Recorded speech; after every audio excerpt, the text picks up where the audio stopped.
Gaming news this week has been all over the place, and I'm going to try and give you a very quick rundown and then a live discussion to follow. We call this segment Gaming News This Week, and it's full. There's so much, and if there's anything that I missed, that's a really great reason to be here for the live shows, so you can include those, and if you're a member, you can submit questions that might even be featured at the bottom or turned into a video. So up first, obviously the PlayStation 5 Pro continues to get breakdowns and reactions, and there is a lot of people looking at this situation in a lot of different ways, but we do have what I think are some pretty good breakdowns from Digital Foundry. Most notably, I think we are seeing pretty significant differences from performance of a game called Final Fantasy VII Rebirth.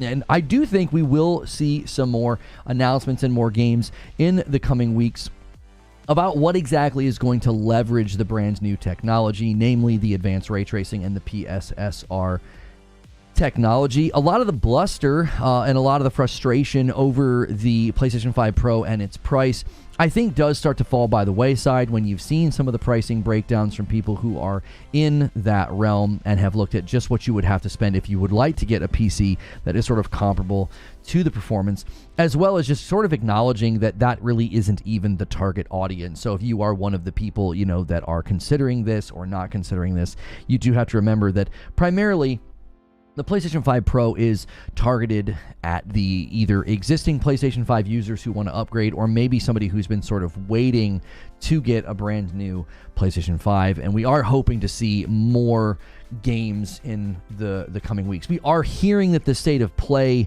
as well as Tokyo Game Show, from the sort of official presence and list of involvement, we are still going to have, I think, a light showing of first party from PlayStation, which is interesting to think that we are still now going what seems another year without a showcase and a State of Play and a Tokyo Game Show presence that is heavily leaning on third party. Now, perhaps the presence at Tokyo Game Show with the booth and the list, maybe they are primarily just showing those third-party relationships or games because they don't want the first-party stuff to be, you know, leaked, or they don't want it to be known. They want it to be a surprise and have more potency. I'm not going to hold my breath. We are hearing that there will be a State of Play next week, though. And, you know, in the same vein, from PlayStation, their 30th anniversary is being celebrated with 30th anniversary PlayStations that you can purchase, as well as controllers. I'll be honest, the DualSense controller is the thing I'm interested in the most, not the Edge, even though the Edge is really good looking. Somebody did mock-ups of the PlayStation 5 Pro and the PlayStation 5 and the DualSense, and they made them look like this. Like just a couple of days ago, somebody put together mock-ups saying, hey, you know, I would totally buy this. And then they unveil even the Portal is going to be having a PlayStation 30th anniversary set. Now, the collector's edition for the PS5 Pro, though, there will only be roughly 12,000 of those made, and there obviously will be some sent to partners. So it's probably going to be a situation where the PlayStation 5 Pro 30th anniversary collection will be the hardest to get your hands on, with only 12,000 being made. Likely going to be a situation where the scalpers, you know, swoop in and upset everybody. So if you're a big-time PlayStation fan, that is obviously something that hit this week as well. Now, in other news, and this is obviously continuing to develop, Nintendo is suing Palworld. And this one was interesting to me because this one looked like something that was going to happen like right away. And everybody was saying, wow, it's Pokemon with guns. Why isn't Pokemon or Nintendo suing? And interestingly enough, they are not being sued for the creatures looking like Pokemon. That would be very difficult because there's a lot of other card games and video games with creatures that look very similar to Pokemon that has, you know, seemingly never caused a problem. I believe even when we looked at the timeline, there was content in games before Pokemon that was kind of doing this. But the timeline gets really interesting. In June of 2021, Palworld debuted their announcement trailer. Shortly after that, in December of 2021, Nintendo filed for a patent that is seemingly a patent about capturing monsters with balls, and there's all these stipulations. So we may be looking at a situation where they are a Japanese-based company. Pocket Pair is the company behind this game, is a Japanese company, and we also know Nintendo is based in Japan, and that's where the lawsuit is. Now, the patent that we were looking at was one filed with the American patent offices. So we're not really sure where this is going to go. I do know that just historically, Nintendo is a very litigious company. They like to sue. They tend to win, and it taking place in Japan probably doesn't bode very well for Pocket Pair, given that, historically it seems like the Japanese government really likes Nintendo. Nintendo's very good for their economy. And so this would be a concern, I would think, for those who love Palworld. We know there was recently some deals struck and some movements to bring it to PlayStation 5. And we're just going to kind of obviously continue to cover this. I mean, I'll throw my hat in the ring and say that I kind of hope Nintendo loses. I actually really hope Nintendo loses, because I don't like companies patenting mechanics in games. If FromSoft have ever done that with Dark Souls, there's so many games we wouldn't have. If games that feature like Castlevania or Metroid elements like Metroidvanias, if those couldn't come to the market, we know the Nemesis system from the Lord of the Rings games, the Mordor games, that was patented by Warner Brothers, and we haven't seen it yet. We've heard rumors that it's going to show up in like Wonder Woman or something. So we'll obviously have to keep an eye on this. And for the sake of gaming and for the sake of creativity, I really hope less and less patents are given for game mechanics. I think that really could harm the industry. So that's what's going on with Palworld being sued. I don't have a video for this. I just want to quickly say God of War Ragnarok released on PC this week, and it was a great experience for me on Steam. I had no issues with it at all. However, if you head to the Steam store right now, the score is not very good. It is a 65%, which, based on the experience I had with the port, at least in the first hour, it seemed like another immaculate PlayStation port, right? The only port that was really bad was The Last of Us. That has since been fixed, and that was largely attributed to, I don't know why they had Iron Galaxy do it, but the port of God of War Ragnarok, I expected it to be good because God of War 2018 was a great port, but it's getting a low score. A lot of the negative reviews are centered around the PSN requirement. I'm on record saying PSN requirement for a multiplayer game is totally fine, but for a single-player game, I totally get why people are annoyed and angry. It's just unfortunate that's the nature of the Steam ecosystem, that if you require a login, you're just going to make everybody really angry and make your game get a bad score. So I think PlayStation's sort of, I get where they're coming from. I get why they're doing it, but I think they're short-circuiting their own efforts with one of their best pieces of property. And I think going forward, this is just going to be a continued point of contention with the Steam user base and PlayStation games. So I'm not sure what the future holds here. There was a lot of speculation that PlayStation would be doing its own launcher, and that's why they're doing this, so that then they could make more profit on games that come to PC. Like, let's say in the future, that Spider-Man 3 Insomniac leak that looked like Spider-Man 3 was going to launch on PC day and date. Well, if it launches on PC in PlayStation's own launcher, then they're not revenue sharing with Steam. So it's possible that's where they're going with this, but other launchers have been notoriously not very successful in the PC landscape. So we'll see where that goes. In other news of people being sort of angry at PlayStation, there are now confirmed pretty much the rumors of a Horizon Zero Dawn remaster because it has an ESRB rating. So Horizon Zero Dawn being the first game, that's what this trailer here is from. Getting a remaster, many people are like, why on earth would you do that? Obviously, even if you look at this trailer, beautiful game.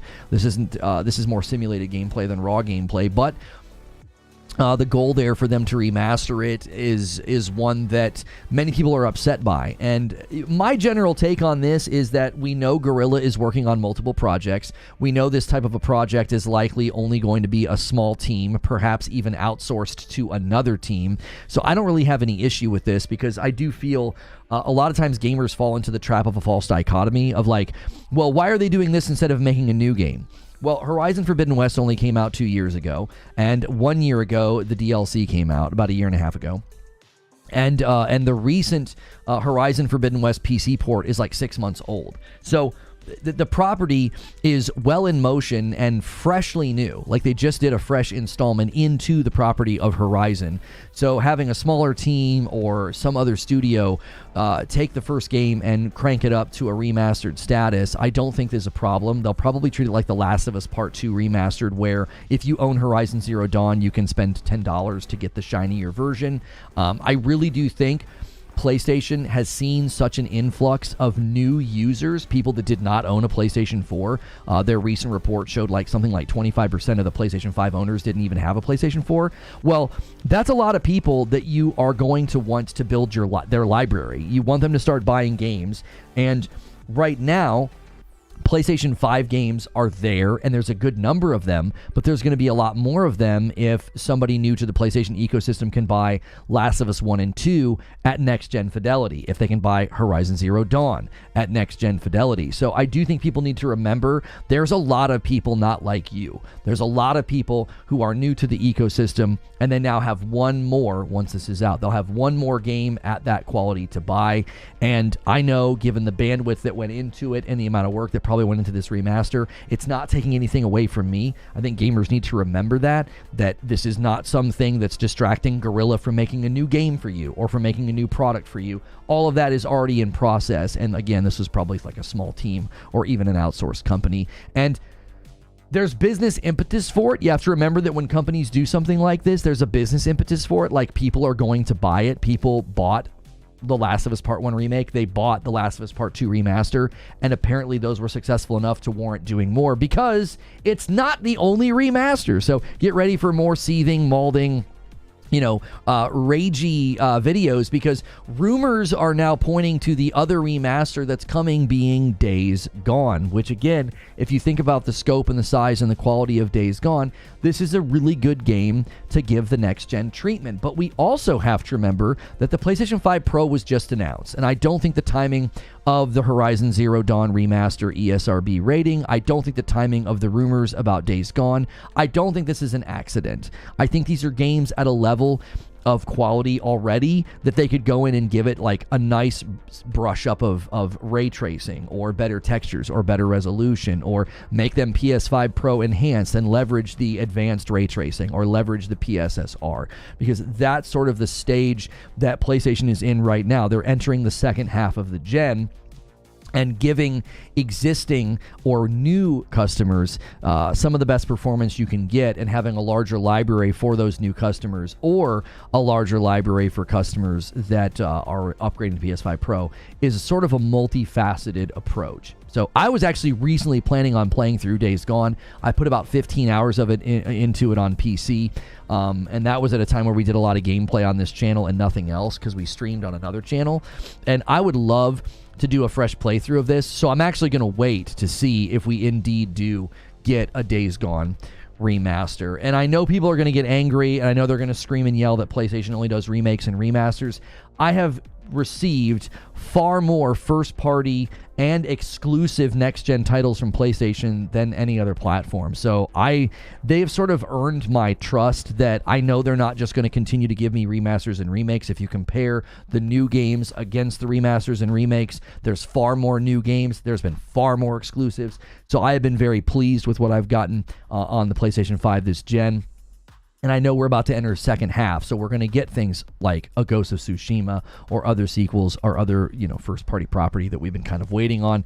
And obviously, we're probably going to have to keep waiting for them to talk about it, all right? Now, some other things that happened this week, just very quickly before I start talking to the live audience, is Helldivers 2 pushed out a buff patch. We called it just a Band-Aid. A lot of people got angry with me about saying that, but the reason I said it was, this isn't a long-term solution. You're not actually solving any of the fundamental problems with Helldivers by pushing out a buff patch. If anything, you're just kicking the can a little bit further down the road by making people happy, and they have made people happy. The numbers look better on the Steam charts. They got back into the 60,000s, and now they're sort of hanging out in the 49, 50,000s.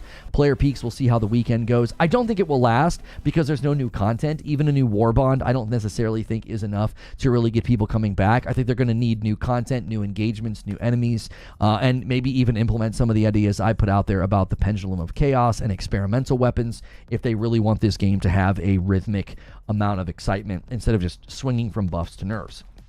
Another thing that happened is new Battlefield 6 details came out from Insider Gaming. I've not really looked at them yet, so we can take a look at that if you guys want to, if you are interested. That's obviously probably quite a ways out, but it does seem like they are returning to form, and people are excited to hear that. Last of all, they did announce yesterday that the Xbox Ambassadors is closing. The Xbox Ambassadors program is no more, and I think it's been running for like 13 years. I actually didn't even realize it was still going. I saw people with Xbox Ambassador in their profile, and I thought it was like an old thing that they were like commemorating. But yeah, it's coming to an end. So that's a quick 15-minute run through of gaming news this week. So do me a favor, smash that like button.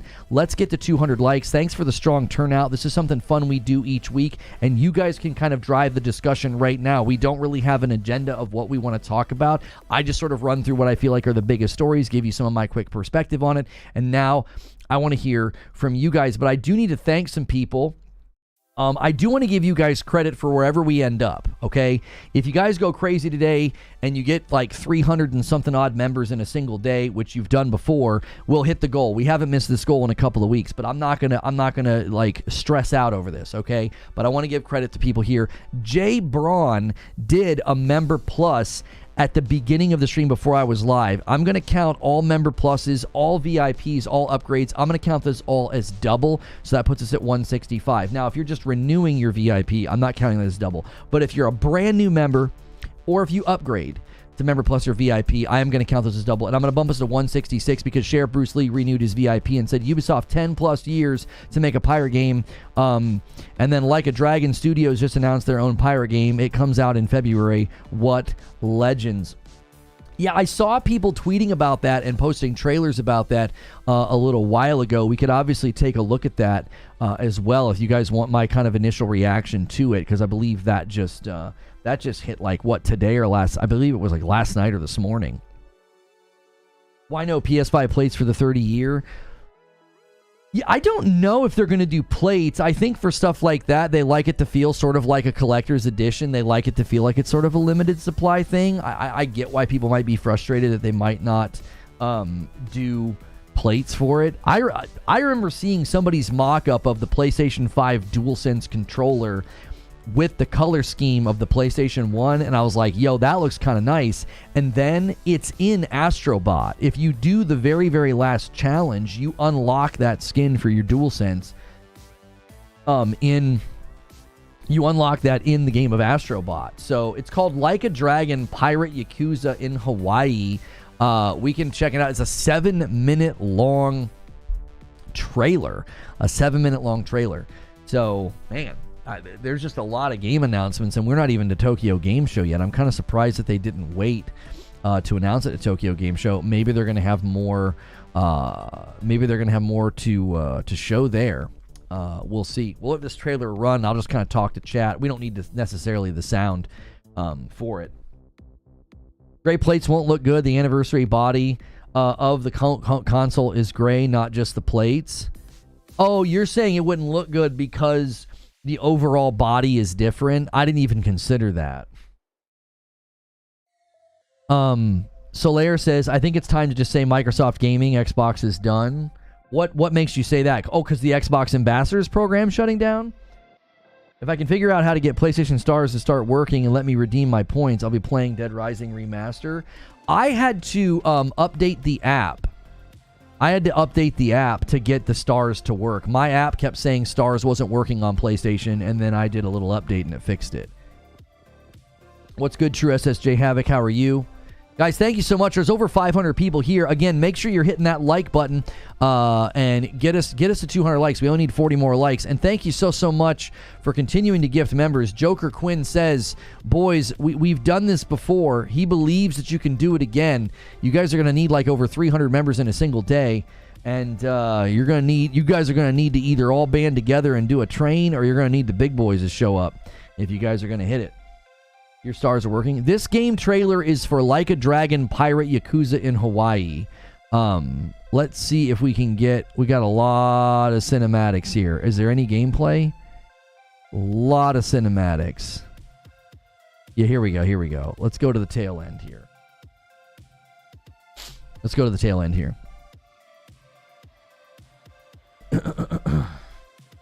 Your PlayStation Stars have been working just fine. Yeah, I updated the app and it fixed mine.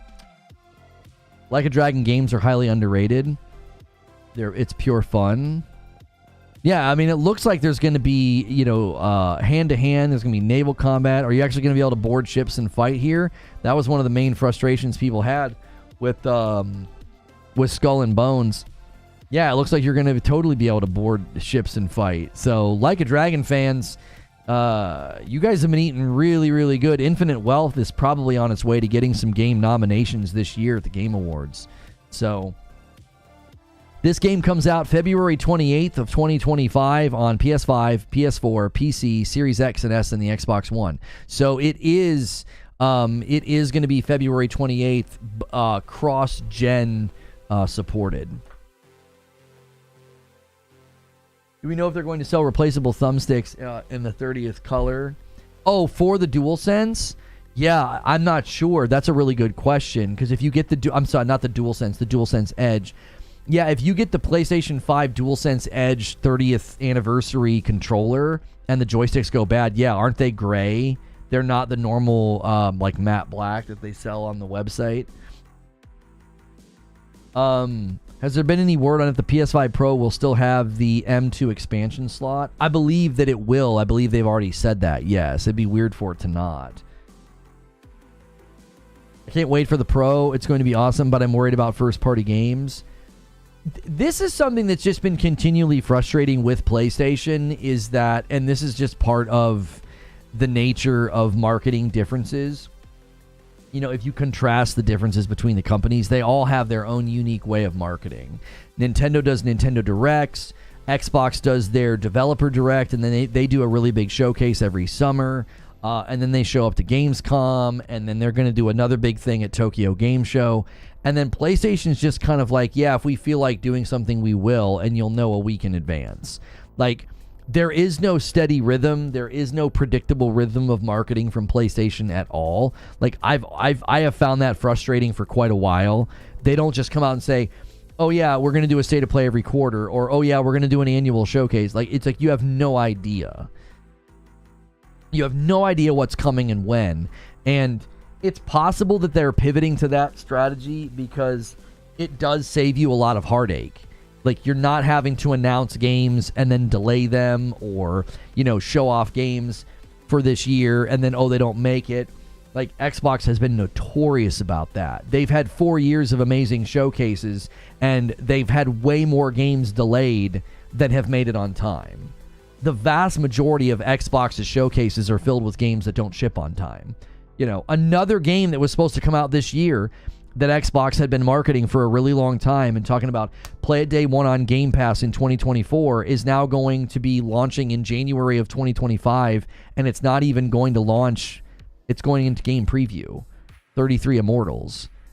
So both 33 Immortals and Towerborn were continually touted for the last 2 years as play it day one on Game Pass, coming out in 2024.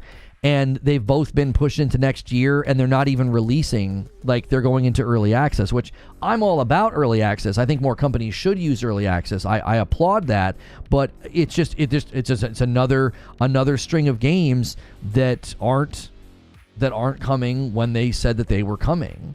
So when I look at PlayStation and they don't say anything, that's frustrating, but at least they avoid constantly trotting out games, and then they're like, oh yeah, it's not going to make it. Oh yeah, that one got delayed. Oh yeah, that one got delayed. Oh yeah, that one's going to come out in early access. Like, if you're picking between the two, sure, it's more exciting to watch a showcase and to get really excited and to see a bunch of trailers. It's also, I think, it's also nice to know that every year you're going to get a really big showcase from Xbox, It's nice knowing that. I like Xbox's showcases. I think they're fun to watch. But I also now watch them with sort of like a raised eyebrow. Like, is any of this going to come out on time? Is any of this going to land when they say that, it's going to land? And then I watch PlayStation stuff, and it's like they heavily lean on third party. Last year's showcase, PlayStation only showed cinematics for Fair Games and Concord, and I think that would have saved them a lot of trouble if they would have actually trotted out an actual trailer of Concord. Maybe they would have gotten early, player feedback and avoided the embarrassment of that game's launch. I think there's pitfalls to both sides. I think PlayStation already experienced one of the pitfalls of never showing anything, because if they would have shown us Concord last year instead of that generic, well, it wasn't generic, it was kind of a cool cinematic trailer, but it didn't communicate anything about the game. Yeah, we need roadmaps, but we need accurate roadmaps. Like right now on Xbox's roadmap, they have the alters on there, okay, but no release date. It's like, okay, well, obviously the alters isn't coming out next week, so it's either coming out in October, November, or December. How do you not know the release date yet of the alters? Why are you including it in your marketing? Why are you including another game in your roadmap that we seemingly don't have a release date for? It's very likely that the alters doesn't come out, because it's like, how do you not know your release date yet? There's literally only 3 months left in the year. What in the world? I would prefer to not get a roadmap if the roadmap is not accurate. Like, what good is a roadmap? What good are release dates and release windows if they ultimately never seem to matter? Xbox keeps winning Roadmap of the Year. Sad that I can't play a roadmap. Yeah, I mean, I ranted about that yesterday. It's like for 4 years now, we've talked about, how Xbox's showcase is always so much better, and then everything ends up getting shuffled down the calendar year, and it's just been very, very, meager. And it's like, I think both sides have their pitfalls. I think Xbox should stop giving out dates and only give dates when they're coming. Like, I think they can use their developer direct for that in January. I think that would be a far better use of saying, hey, we announced a bunch of games last year. Here are the games you can look forward to in 2025. And with PlayStation, I think PlayStation could afford to talk a little bit more. You don't have to tell me everything, but like, it would be nice to know something. But I just think PlayStation's going to continue to keep their cards close to their chest, because like, I don't think they feel the business impetus to say anything. They're like, we don't need to say anything. We'll announce things when we're good and ready. Didn't they say last year that 2024 was going to be huge? Yeah, they said 2024 was going to be huge. It was going to be this big turnaround year for them. And listen, it could still end very strong. To be fair, Stalker 2 we're hearing good things about. They have that in Indiana Jones, right? Now, everything else got shuffled. Avowed got shuffled, and it's 30 FPS, so who cares? And then Towerborn got shuffled, and 33 Immortals got shuffled. Like, a lot got shuffled into next year. So, 2024 went from being pretty stacked to being incredibly sandbagged. Like, the last couple months, you're getting some big games, but then everything else kind of got shuffled again. Street Shadow with 6 months of membership says, there was a time when Sony announced Wayne Advance and it burned them in the PS3 era. Look at the sales. Sony's strategy is working. Angry Pete hits 3 years of membership. Finally hit 3 years as a YouTube member. Keep up the content, dude. Thank you for doing a VIP. All VIPs and Member Pluses count toward the goal. And again, it's okay if we don't hit this. We're still going to stream tonight. I'm not going to beat you guys up and be like, I can't believe we're not hitting the goal. But I just wanted it to be there. I want to give credit to people who renew their VIPs and who gift or who do Member Pluses. Now, you guys have done days where I think our record is like 600 members in a day. So, 332 members is possible, but you're going to need some absolute massive bombs to start dropping. And if we don't, we'll still stream tonight. We just won't do community game night. Madam and I will probably just play some games together instead. Stalker 2 will be better on the Pro. I mean, that's obviously something that's going to be happening going forward. That yes, virtually all Xbox games are going to be better on the Pro, simply because even if they don't tap into the PSSR, the advanced ray tracing, it's the raw power of the device is going to run certain things better. I think people are just going to have to accept that that's coming. That's the reality. The thing that I'm most interested in is, are there going to be Xbox games that get the PS5 Pro Enhanced label? Are they going to work with the tech? A lot of people were guessing that the first game to do that would be Doom the Dark Ages. Is there a way to get these companies to be more transparent while demanding and holding them to a certain standard? Well, here's the thing. If I'm picking between the two, I would rather the company say less so that they don't have to walk things back or delay things. Do you know what I'm saying? Like, I certainly get annoyed. I'll be honest with you. I'm like, okay, PlayStation, could you just say something? Could you also stop, never really showing up with more than maybe one or two first-party, substantive trailers, Could we see more? But then at the same time, it's like, they don't have to walk things back. They don't have to be like, oh yeah, that release date, yeah, we had to delay that. Like, did it do us any good to see, State of Decay or Hellblade 4 and 5 years ago? And then we finally get to see them again, and their trailers continued to be like simulated gameplay, like especially State of Decay. Like their latest trailer, it's like, I can't tell if that's real or raw gameplay. It looks like that simulated gameplay that companies have been doing for years. And it's like, look how long it took for us to see just that. That's all we saw. We waited all this time, and that's what we saw. Do you see what I'm saying? So it's like, if I had to choose between the two, it's like, I'd rather companies say less, and when they finally show up, yeah, that game's just around the corner. Like, when all of a sudden they drop the Astrobot trailer, you're like, holy frick. And they're like, oh my gosh, it's just a couple of months away.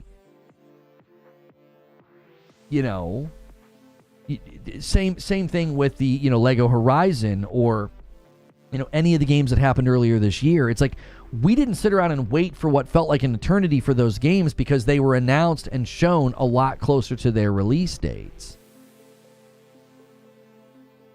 I certainly would. What's this article from Bloomberg? Xbox's president on consoles. What's Sarah Bond saying? Let's check this out. I certainly want to know more. Like, my perspective as a YouTuber, my perspective as somebody who's like trying to make content and trying to talk about the industry, I would always like more to talk about. But from a consumer perspective, it's actually perfectly fine that they say less. Xbox's president on handheld consoles and subscription gaming. A relative outsider, Sarah Bond, is leading high-stakes transformation of a company that's lagging behind Sony and Nintendo. I thought I had an account here. Do I not have an account? I thought I did. I've read Bloomberg before. I won't show you guys the article. I think they put stuff behind the paywall. What's your password?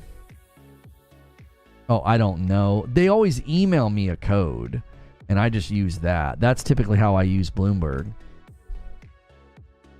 What's the crux of her opinion on it?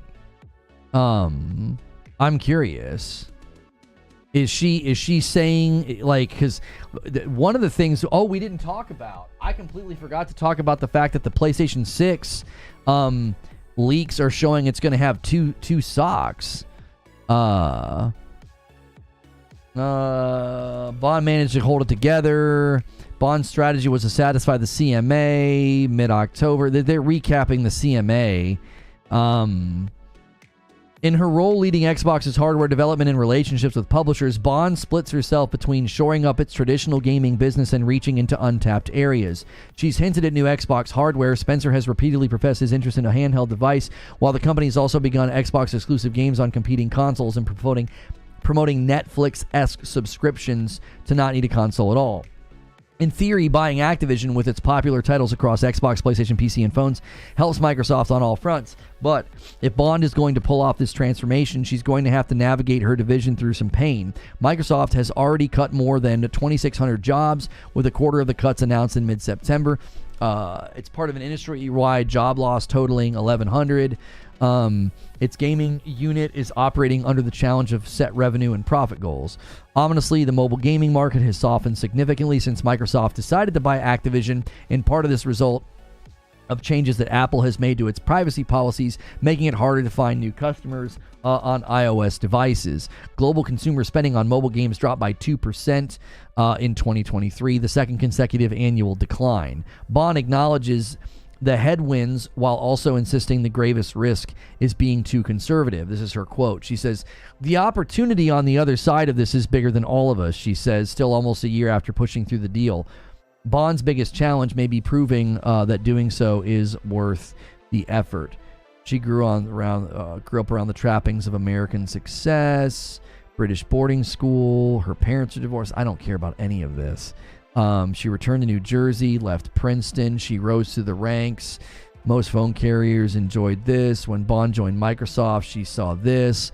When she was hired by Spencer, this and this. At first, their styles clashed. Yeah, I don't care about any of this. A few months after she started, this happened. Game Pass is potentially fundamental change to Microsoft's model. Instead of seeking big paydays, okay. Game Pass, larger publishers. Before Microsoft bought the company, Bobby Kotick had a similar stance. Sooner or later, the gaming executive will aspire to fury of gaming public trends. Both executives. This is just literally a timeline. This is so much fluff. As Xbox moves away from its sole focus on console gaming, it finds itself more at odds with a particular vocal segment of its customer base. Earlier this year, Xbox announced that it would make versions of games previously exclusive to Xboxes available on the Nintendo Switch and the PlayStation. The move shouldn't have mattered to Xbox's own customers, whose enjoyment of Sea of Thieves theoretically has little to do with whether someone can also play it on another device. But many gamers seem to think buying console is taking a side, not least those Xbox gamers who stayed loyal despite its third-place position. One Xbox blogger referred to the move away from exclusivity as a, quote, breach of trust and credibility. This is Jez Corden. To Jez Corden, a Microsoft blogger of Windows Central, it felt like a slap in the face. Sony and Nintendo would not do that, he wrote. He's correct that they wouldn't do that. Jez isn't wrong. With the Activision deal closed, Bond and Spencer also began making even harder financial decisions. They cut this amount of jobs. There were people talking about how they lost the plot. Can we trust Xbox anymore? The vast majority of Xbox's profits, of course, come from parts of the business that have little to do with gaming. It's Bond's job to reassure Satya Nadella, the CEO of Microsoft, and the chief financial officer, Amy Hood, that gaming is still a growth business. 2 days after the announcement of the studio closures, she teleconferenced into a board meeting from a hotel room in San Francisco to present a plan that she had been months developing. As she's advanced from her slide deck, Spencer watches the faces of the board members to gauge their reactions. You could see the board grasp how Xbox could be so much bigger than it is today, he says. Bond signed off from the board meeting and headed to the Bloomberg Technology Summit to do an onstage interview. Officially, her agenda was to break the news that Microsoft was introducing a mobile video game store. The idea was to offer gamers an alternative place to buy games like Candy Crush. And then they wouldn't have to share the 30% revenue with the mobile app stores. A $2 super chat tip from Perfect Image says, WTIF new Xbox VRR DLSS. I don't know what you're talking about. 7 months from Dave Who Dat. That's a member plus, so that bumps the line. We're just gonna keep seeing if a miracle can happen today, boys. Thank you for the member plus. That adds to the total. Oh, you're saying what if the new Xbox with VRR DLSS FSR4 smooth sharp? So you're envisioning an Xbox that can do both DLSS and FSR. How would that be possible, homie? Those are two different chipsets. The store was crucial for Bond's plans for mobile, but the prospect of using the news to change the subject evaporated quickly after she stepped on stage in an Xbox green dress. Early in the interview, she stumbled over a question about the rationale of shuttering Tango Gameworks, one of the studios slated to close. It was hard to see Tango as a failure. It published a critically acclaimed Hi-Fi Rush, an adventure game featuring a wannabe rock star. Bond sighed, explaining that what success is for each game and studio is unique, and then launched into a vague explanation of factors that go into long-term success. And a member plus from Roshan gets us to 170 on the week. Thank you so much, Roshan. I'm reading a Bloomberg report about an interview they did with Sarah Bond. Destin Legary observed that she seemed visibly shaken, and some of her comments just didn't make sense. This is true. The vibes around Xbox had recovered a bit in July when Bond invited two Bloomberg Businessweek reporters to the same house that she had toasted the Activision deal. She ticked off a list of her team's achievement: growth in cloud and PC gaming, highly positive reviews of Game Pass users. Even on consoles, engagement was at an all-time high. The players she worried about attracting, she said, were showing up and they clearly like what we're doing, right? It sounds like you're not even sure. Microsoft has said that Game Pass subscribers spend 50% more on games than non-subscribers, and industry observers agree that Bond has helped pull the operation out of a malaise. Xbox has always been a bridesmaid and never a bride, says Joost van Drunen, a lecturer at New York University Stern School of Business. He says it knows that it and is comfortable with that, but it's changed its ambitions, and I'd attribute that to Sarah Bond. So they're saying Sarah Bond is the reason for that? Like, that'll be interesting to see if her plans play out then. She acknowledges that she's making decisions now that we're going to live with into the next decade in an industry where very few things are certain. In the most recent quarter, global downloads of mobile games were down 6% year over year, the worst period since the Activision deal was announced, according to Sensor Tower. After a long run as the top grossing game on Apple and Google devices, Candy Crush fell several spots this year. Two of Activision's mobile teams, including Call of Duty Warzone Mobile, were hit by September's layoffs. Xbox's mobile store, once slated for July, has been delayed. Seemingly that's Xbox's biggest achievement, is delaying things. At some point, Bond will also have to make decisions about the thing that got Microsoft into gaming in the first place. In January, rumors circulated among Xbox gamers that there would never be a new version of the console. There's reason to question whether Microsoft would want to build another Xbox. Console makers cannot count on profiting from hardware sales alone. Spencer said in 2022 that Microsoft loses between $100 to $200 per sale. The company also has to cut back on its ambitions to build other hardware such as the HoloLens headsets and mobile devices. Excuse me. Yet Bond has said there will be a new Xbox and that the next generation of console will feature the largest technical leap you've ever seen. Careful, Bloomberg. Careful. Careful. She didn't say console. She said their next piece of hardware. Her and Phil have been very careful to no longer use the word console. They have continually said hardware. Their next hardware efforts will be the largest technical leap you have ever seen. You got to be careful now. She's slick. She even got one past Bloomberg. And then there's the flirtation with the idea of launching a handheld gaming device. The company has made no commitment about this, though Spencer says he tasked Bond with building a more diverse hardware for Microsoft in the future. He has taken every opportunity to say that he loves portable gaming devices and says that the company should have come up with something different than what's already in the market. Okay, last paragraph, guys. We're almost done. Diving into the multiplayer project of building a new console, the multi-year project of building a new console seems like Microsoft backsliding into the model it hired Bond to break out of. Even before it figured out how to make money from its new hybrid business of subscriptions and smartphone gaming. But she talks about a handheld device as another way to insert the Xbox-specific experience into the lives of future gamers whose habits have yet to have formed. For Xbox to succeed, she says, it has to meet gamers where they are. I want people to think, no matter who you are, you can come to Xbox and find a game. It's for you.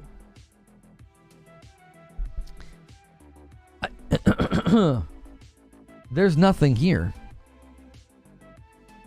I mean, that was the most empty article I think I've ever read. A good portion of that article, half that article, it's just a bio. It's just like a bio. It's like a bio piece on Sarah Bond, where she started, how she got there, when she started, what it was like. Joker Quinn pokes the line and says, come on. He's like, I can't be the only one. Gifts a member to 171. Thank you so much, Joker Quinn.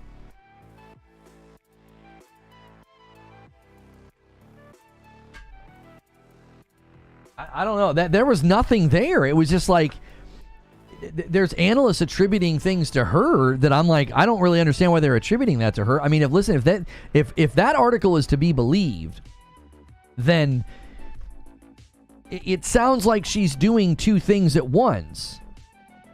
Is she moving them away from the traditional console model and into more of an ecosystem, cloud-based, mobile-based company with subscriptions and revenue coming from games like Candy Crush? Or is she trying to, as they said, drag them back to the model that she was apparently supposed to break them out of? That's what I don't understand. It's like the article seems to be arguing that she's doing both. She's been tasked with finding them a way into the gaming market that's profitable, as what they've been doing isn't been working. But she's also been tasked with apparently forging ahead with a new console and new hardware. I don't know. Again, I feel like their messaging is always so convoluted. It's always so seemingly self-contradictory. Like which is it? What is her job? What is she actually doing? Mixed messaging, the best proven weapon of Xbox. That's right. Like right now, even the article seems to conclude it's like we just don't know. Is she taking them back into the console fight, or is she trying to get them out of it? It feels like Xbox is just trying to figure out what market they won't fall in as opposed to innovating for success. I don't know. Just the vibe that I'm getting.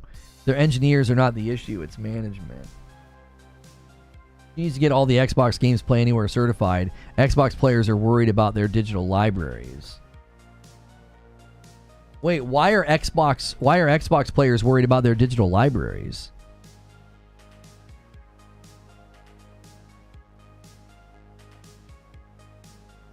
Microsoft messaging comes across like defense lawyers. It kind of always does seem that way. It's like you're trying... It's like you're trying to convince me something isn't happening that I'm sensing is happening. Do you know? It's like they have some bad morale. Things aren't so great. So she has some people over and does this interview. And she's like, yeah, you know, we have more people playing than ever. And people are saying they're satisfied with Game Pass. And it's like, what? Who are you trying to convince here? Yourself? Like what? And then it's, oh yeah, we've got a new plan. She presents this new plan on this conference call about, you know, where they're going to take the business, and she does this presentation about a mobile storefront. But then they're also like, oh, but don't worry, we're also still going to be doing hardware. But then they won't say console. They just continue to say like the next piece of hardware is going to be the biggest technological leap that we've ever seen. And it's like, I again don't know what that means. If the next Xbox fails, Microsoft will stop supporting Xbox. Thus, digital libraries will stay stuck on the old consoles. Don't you have a digital library potentially available to you on PC, though? If Game Pass is the future of Xbox, the digital market for Xbox will eventually be down and out. If they're potentially going away, and I've invested thousands of dollars on the platform, I want to make sure all my games will carry over somewhere. Yeah, I mean, I guess I would be curious, you know, doesn't your digital library, isn't it available also on PC? Like you just go log into PC and it's all there? Do you think the PS5 Pro will have technical issues? What kind of technical issues? What do you mean?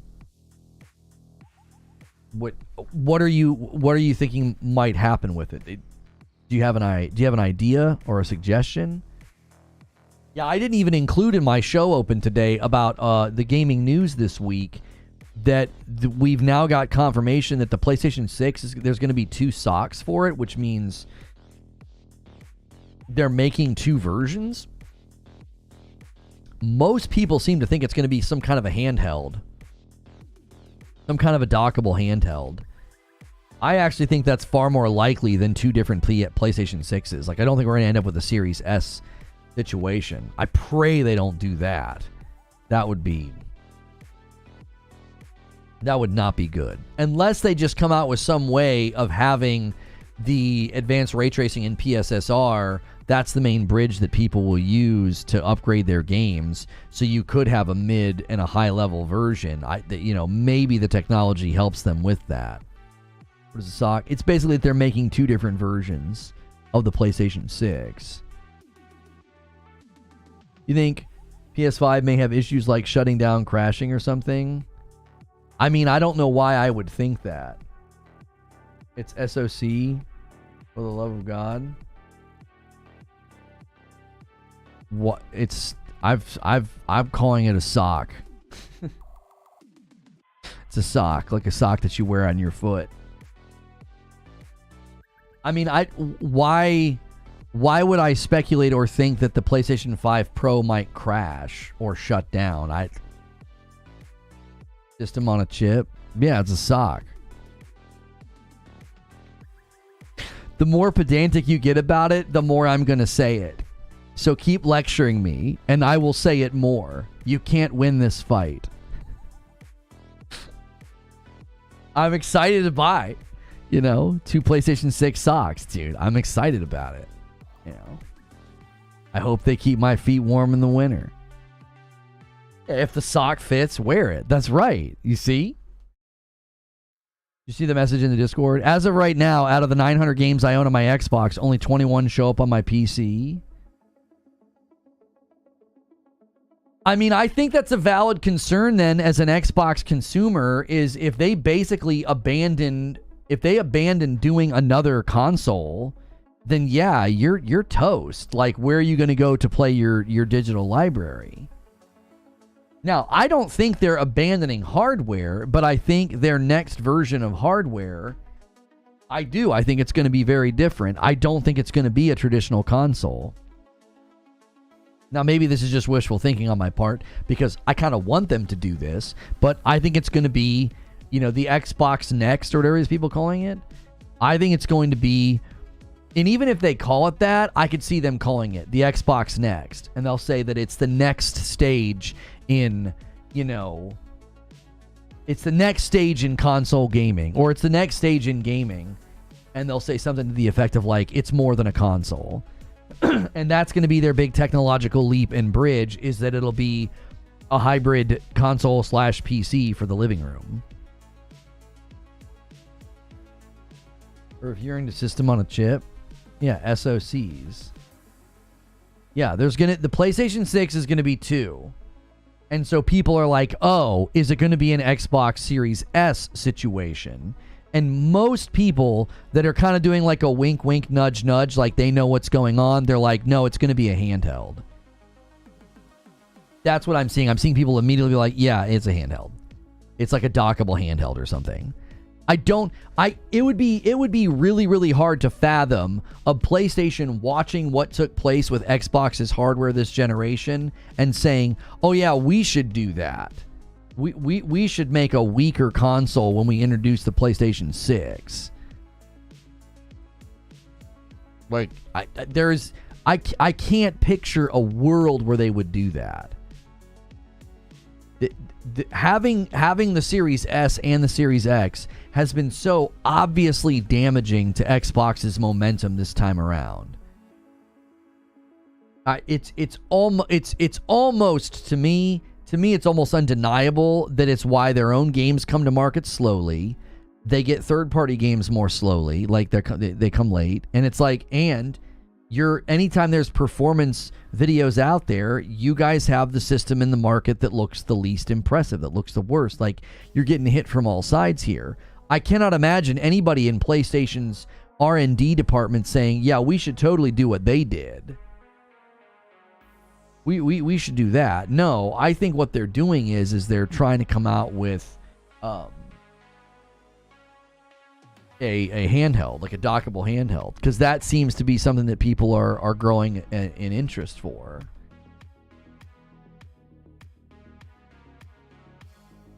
Did you see a world where we get a state of play date? Dude, I don't know what PlayStation's doing. Like, I really don't. I don't know what they're doing. Like, did you see that, like, most of their presence at Tokyo Game Show looks like it's going to be third party? I'm like, let me get this straight. You finally come to Tokyo Game Show after, what, 4 or 5 years of not being there, and you're primarily showing up with third party? Like, are you that cocky now? Like, seriously. Is PlayStation that cocky? They're like, what? We don't need to bring first party. No, you guys stay back. We'll save you for whenever we feel like it. And a single comes in from Stone Spire and takes us to 172. The single gifteds have the run of the day as they try to continue to bump the line closer and closer.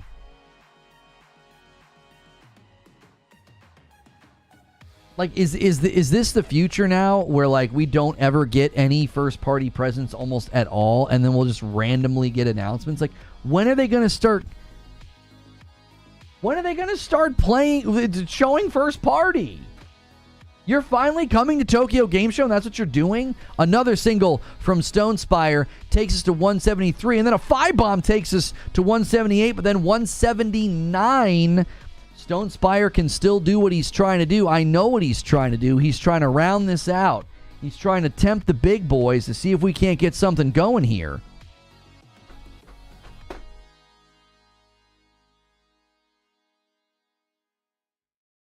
And a 5-bomb from Wired Rope and a single from Stonespire rounds us out to 185. There it is. Little member train's going, boys. We've had bigger days. We can do it. It'll be a miracle. It'll be a day that we remember.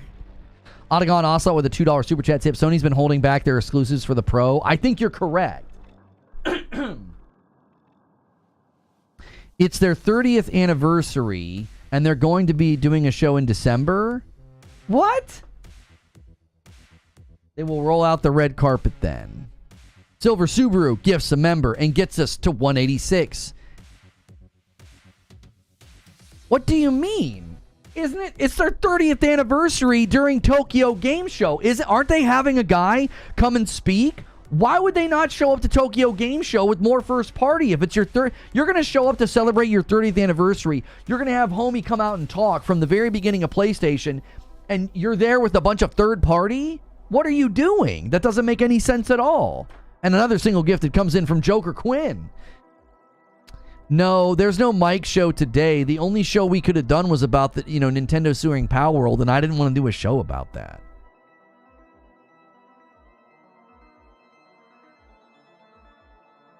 They're rolling out the red carpet after the Pro's been out for a month. That's just dumb. I agree. The timing doesn't make any sense. If you're opening up pre-orders for the PlayStation 5 Pro the first day of Tokyo Game Show, I would assume that the following days are going to be a barrage of reasons to get into the PlayStation ecosystem or to try to get your hands on a Pro. So you're gonna open up pre-orders for the Pro. You're gonna celebrate your 30th anniversary, and you're gonna show up to Tokyo Game Show after 5 years with a bunch of third party. Listen, I'm not trying to be that console molding pony, but that doesn't make any sense to me. It's like, now's the time to start talking. I don't want to be that entitled gamer that feels like you better start to show up with first party. But it's like, dude, when would you? And now you're saying December, Detective Seeds. Why? Why wait until December?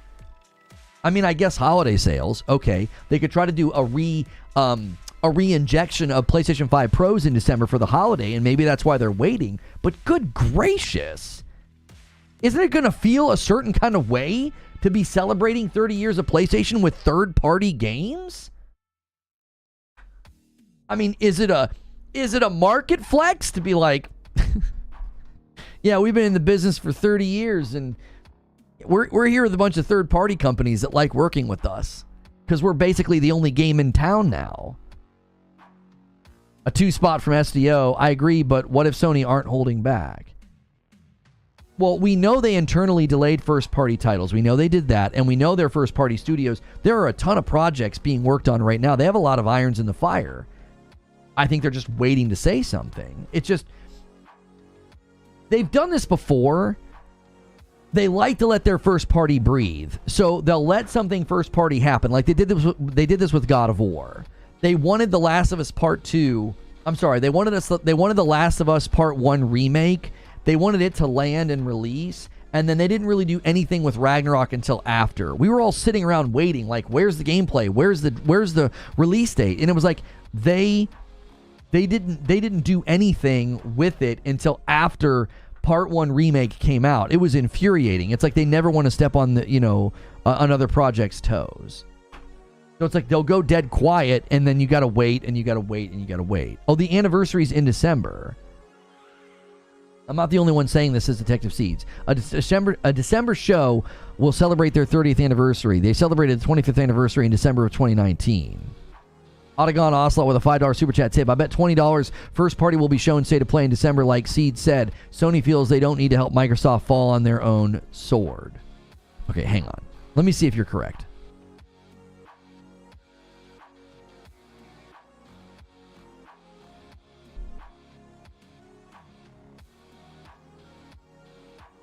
The PlayStation 30th Anniversary Collection will be released on November the 21st.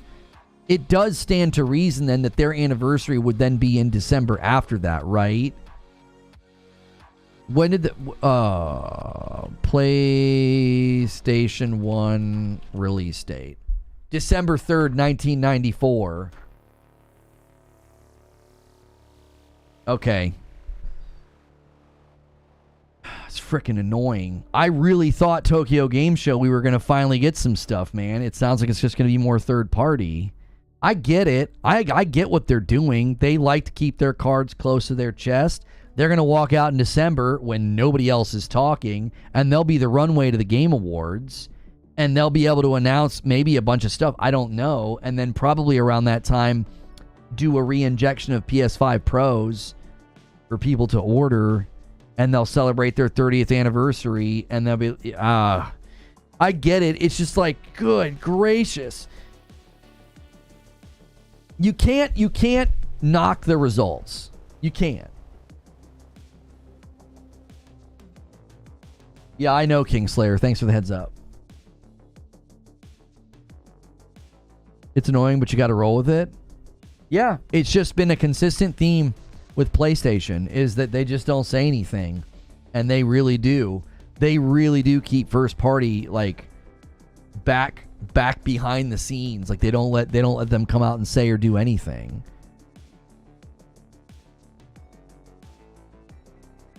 They're not calling their shows showcases anymore.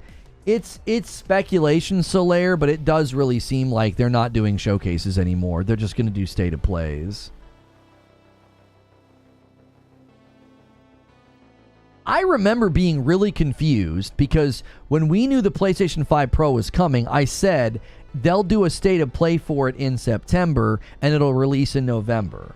I was close. They did a video announcement in September and it's launching in November. And I was like, they'll open up pre-orders a little while after they announce it. So like, I got that one pretty close to the mark. But then I remember looking at Tokyo Game Show and people were like, oh, they're going to announce it at Tokyo Game Show. And I was like, that seems really weird to go to Tokyo Game Show and announce your PlayStation 5 Pro. I would assume that you would go to Tokyo Game Show and you would announce all of the games and all of the Pro Enhanced games to bolster your pre-orders and not just pre-orders, but the demand for the product, because it's going to sell out. And if you're spending, multiple days getting everybody excited about it, maybe they don't want to do that. Maybe they know the first wave is just going to sell out. And they're like, there's no reason for us to draw attention to the Pro when it's sold out. So let's just primarily focus on third party because we'll still have people wanting to buy the standard PlayStation 5s. It's a delicate balance of like if they make it seem like the Pro is all that matters and you can't get your hands on one, that can be bad optics for your consumer watching your trailers and watching your announcements being like, I can't even get the thing that you guys won't stop talking about. Because that first day of Tokyo Game Show, more than likely the Pro will sell out.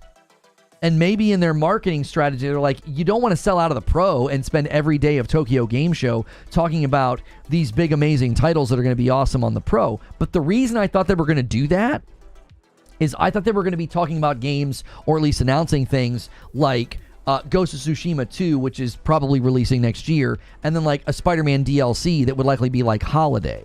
So you would basically be letting people know like there's really good things coming for the Pro. So if they can't get one, you've now got them deciding that they want one. Does that make sense? Yo, thank you, Detective Seeds, for renewing and doing a VIP. I owe you guys 5 members. I was holding off. I was going to do a 10 bomb. I'm just going to do the 5 that I owe you now so that I don't forget.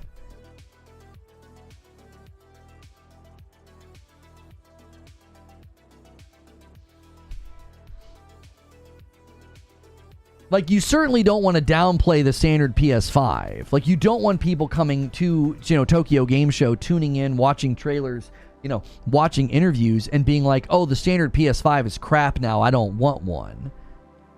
So, I don't know. I mean, it's a delicate balance. I don't know how you market something like that and don't make people feel like the standard PS5, isn't as good.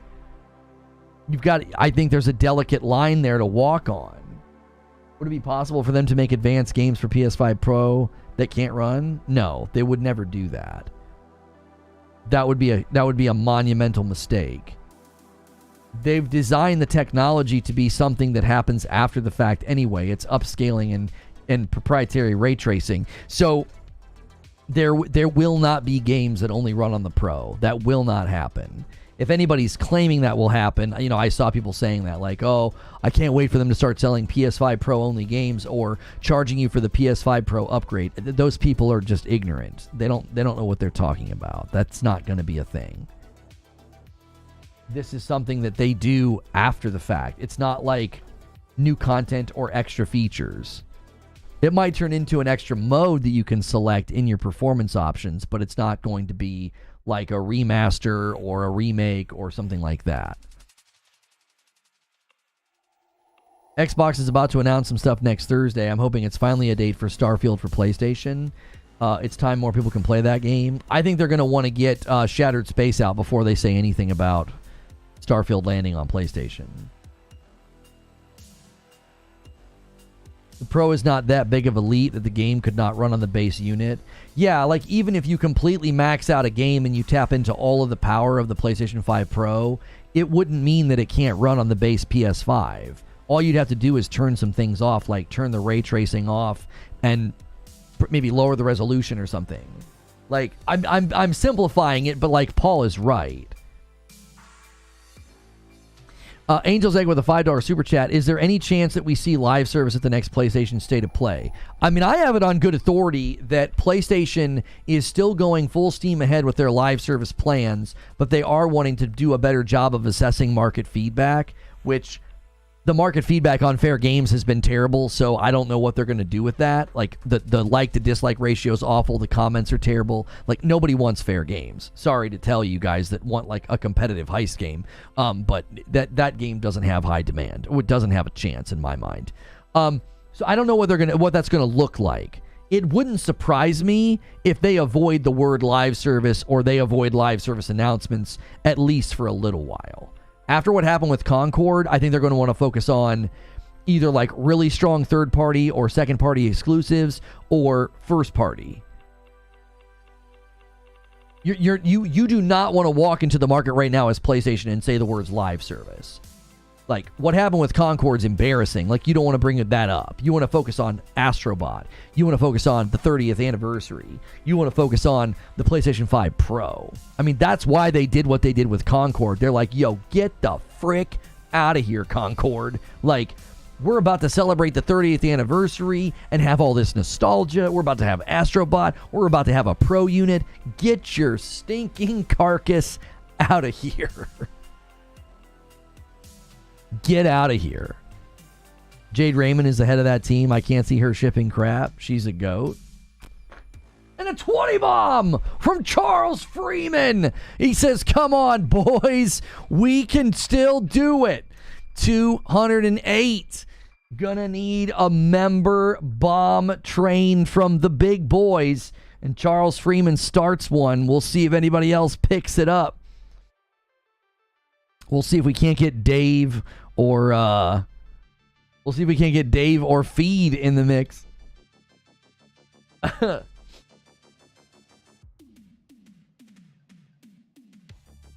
Assassin's Creed equals Jade? Huh? I'm here to tell you, I don't care who's behind it. Fair Games looks like a non-starter to me. Sorry. It just looks like a non-starter. It looks like a game that'll flop about as hard as Concord did. You know? I think PvP only live service games, I think they are a fool's errand. I'm going to continue to say that, and I think I'll continually be proven right. Because it's just like it's like the gold rush for Battle Royale. It's just like the gold rush for Battle Royale. And a single from Jesse Ritchie. Thank you so much, Bumsaline to 209, keeping the members going.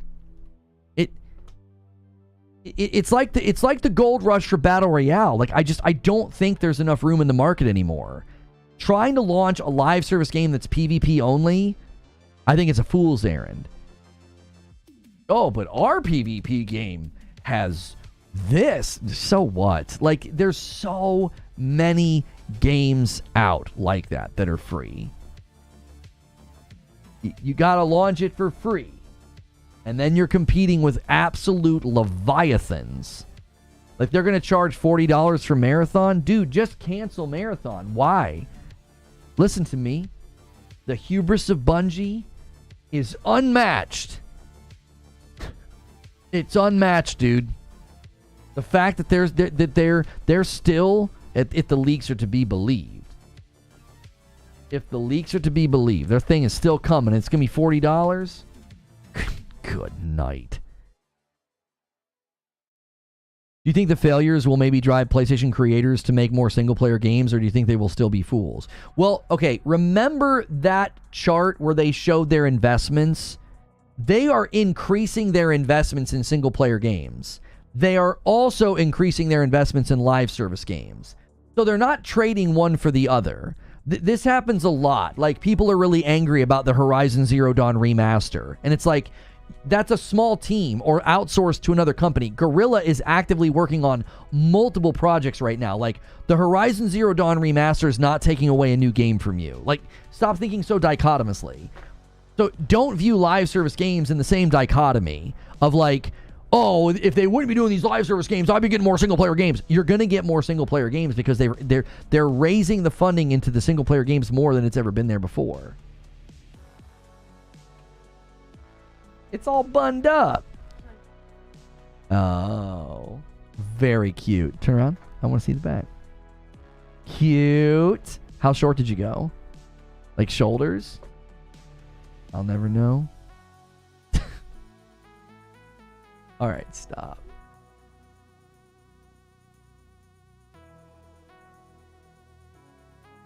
All right, you look great, kiddo. Go on. Now people are raging over the Days Gone remaster. Like, the reason I don't care about those remasters is, number one, the Days Gone remaster will benefit me the same way that the Last of Us Part 2 remaster benefit me. It benefits me. So mauled and seethe more, I guess. Cry more, right? That's my attitude these days. Like, just cry more. Just keep crying. No one cares. It's like when Zach Galifianakis, one of those bloopers where he's sitting there and he asks the guy, you know, he's like, do you hear that? You know, people talking about your movie, and he's like, nobody cares. Like, that's quite literally my attitude. It's like, keep crying, keep seething and molding about something that actually doesn't have any effect on you. It's just, who cares? Some small team remastered a game so that the new people to the PlayStation ecosystem have more games to buy. Like, that report that came out that was like, 25%, whatever the percentage of PlayStation 5 owners are that didn't own a PlayStation 4, that's a lot of consumers that now that are going to have now more games to buy to build their library. So there are going to be things that come to the market that aren't for you. Like, I don't go screaming and yelling at Square Enix how stupid they are making, another Final Fantasy game that doesn't interest me. Why? Because that's what they're going to make. They made it for other people. There are a lot of people that enjoyed FF7 Remake and FF7 Rebirth. I didn't play those games. I didn't enjoy those games. They're not for me. If the remaster of Days Gone leads to Days Gone 2, that's a huge positive. Yeah, I'll say that too. That could really help. Hey, prove the concept. Look at this thing. It did really well. It's actually a really good game. I've told people that Days Gone is one of the best games for emotion capture. Like, the faces in that game are actually really, really well done. They're like Naughty Dog level good. Bend did a very good job with that game. It's for me. I'm the guy just now getting to come into the ecosystem. Yeah, we talked about this during morning coffee yesterday. I said, you have to consider that. Remember when Phil Spencer said that digital library continuity is incredibly important? And I referenced the time where I bought a PlayStation 4 Pro and I only bought God of War and I only bought Spider-Man. Why? I was an Xbox guy. My library was on Xbox. So I did not build a library on PlayStation. There were only a couple of games I wanted anyway. And when this generation started, that was my plan. I was going to main Xbox. It's where my friends list was. It's where all my games were. Okay? What happened? Over the course of 4 years, I have now built a library on PlayStation, and in that time, I now consider it my main gaming device. So, picture somebody who's never been in the PlayStation ecosystem before, and they step into a PlayStation 5 or a PlayStation 5 Pro. And they now have more things to buy to add to their library that you probably already have or that you've already experienced, right? They now have, in addition to all of the games that we have been buying this gen in PS5, they can also buy Part 1 remake of The Last of Us, The Last of Us Part 2 remastered, director's cuts of Ghost of Tsushima and Death Stranding. And then if this Days Gone remaster and Horizon Zero Dawn remaster are real, 2 more titles to add to their library. You know what that does? It's like it retroactively makes them a PlayStation fan, a PlayStation library. It's like, hey, it's like you've been here all along. You see? It's a smart play. It is. They're basically giving new consumers a faster route to a bigger library. You want to talk about a smart play, like you're mauling and seething, not anybody here. These guys that are going to maul and seethe and rage about, oh, another remaster, that's all they do is remasters and remakes. And it's like, you understand there's business impetus for it, right? They wouldn't do it if they weren't going to make any money. They're going to make money because they've got a bunch of new customers. And I guarantee you, the new customer percentage in the PS5 user base, it's going to go up. Can you take a guess as to why? Take a wild guess as to why in the latter half of the PlayStation 5's life cycle that we're now going into, we're going into the second half, why do you think the percentage of new users is going to go up? Why? It's real easy to figure out. People are leaving the other ecosystem. People are leaving Xbox. And you're going to continue to get people from PC as well. Because there are people at low-end PCs that are going to see these games, see the performance, and see the price point and say, that's additive. I'm going to add that to my home console. I'm going to add that to my home gaming experience. For $450, for $700 maybe if they want the Pro, they're going to see it as additive. And PlayStation rather smartly says, hey, welcome on in. We have a lot of games at next-gen level performance or PS5 Pro enhanced performance for you to buy. And what do you think is going to happen to that person, that new person, over the course of 4 years? They're going to do the same thing that I did. They're going to be like, I got a lot of games here. I kind of have a new library here. This is kind of where I game now.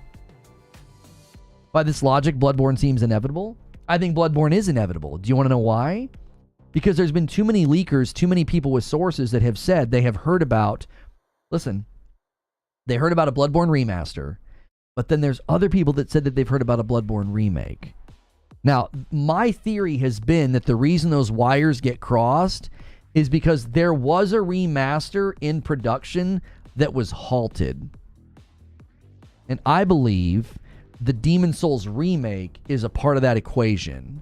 The reception, praise, and the critical acclaim of the Demon's Souls remake, the quality of the Demon's Souls remake, somebody somewhere said, pump the brakes on that Bloodborne remaster. We need to do a full-blown remake of that game. That's what I think has happened. That's why I don't think you ever get the same information. All these insiders have different pieces of the puzzle. You have some people that are like, no, I heard a remaster's happening. I know it's happening. And then these guys over here are like, well, no, I've heard a remake's happening. And then there's the PS5 Pro. That's in the equation as well. It's like, well, if you're going to do it, you better make sure that it's PS5 Pro enhanced. I think that Bloodborne's almost a guarantee at this point. I do.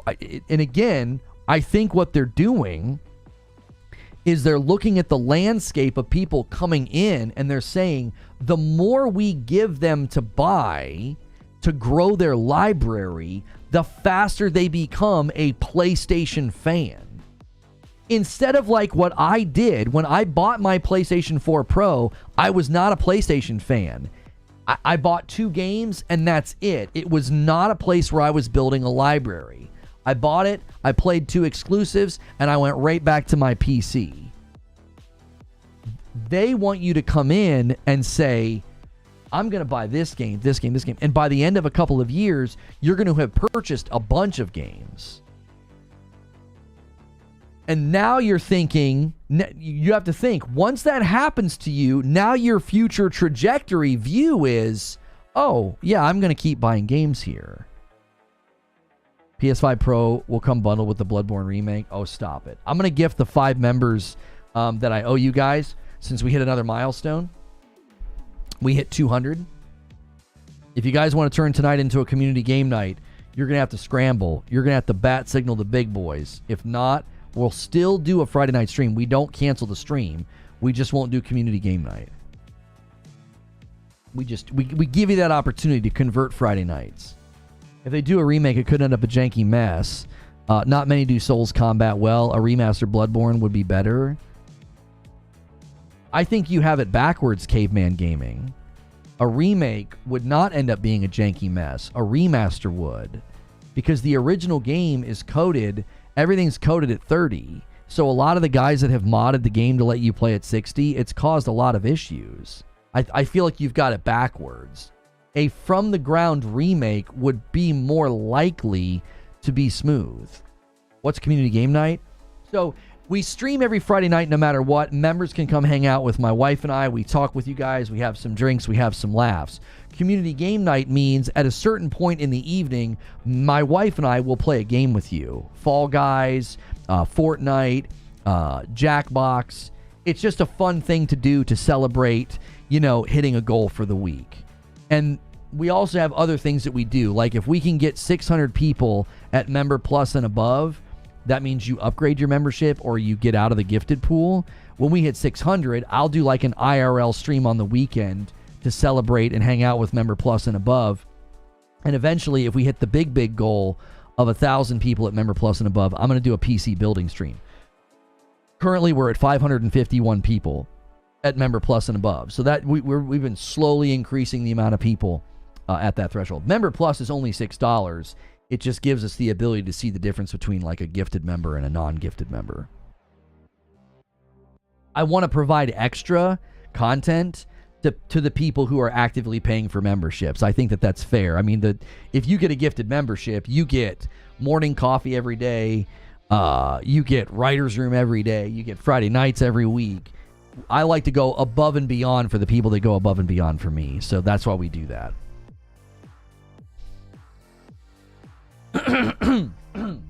Guys, take a quick second and smash the like button. Let's get 300 likes on this video.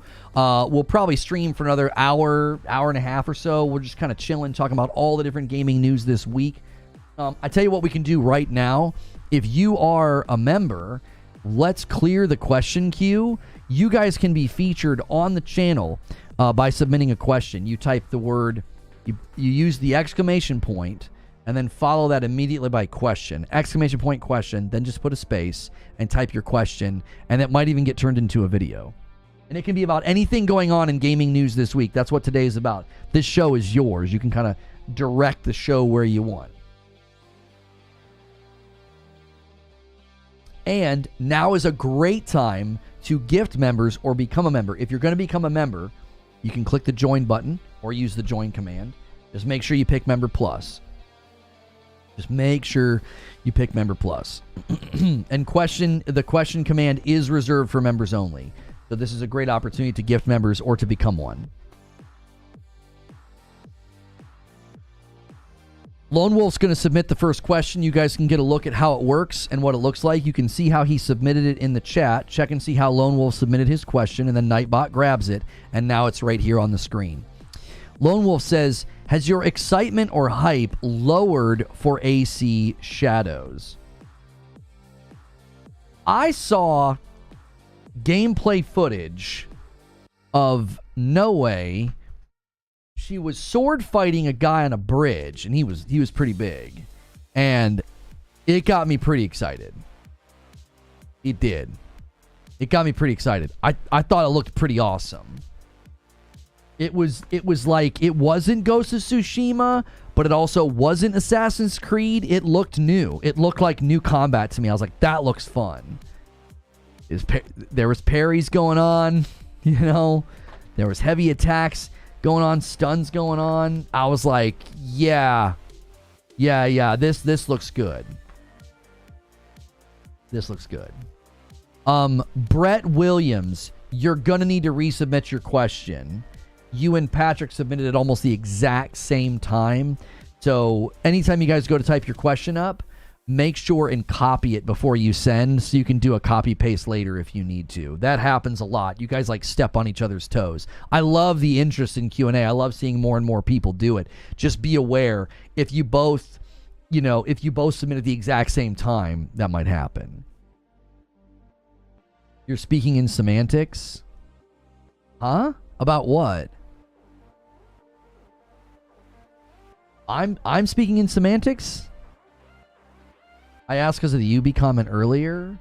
Oh, yeah, I'm really upset with Ubisoft as a company, but I still think Shadows could be a lot of fun. You know, Ubisoft's been doing some really stupid stuff recently.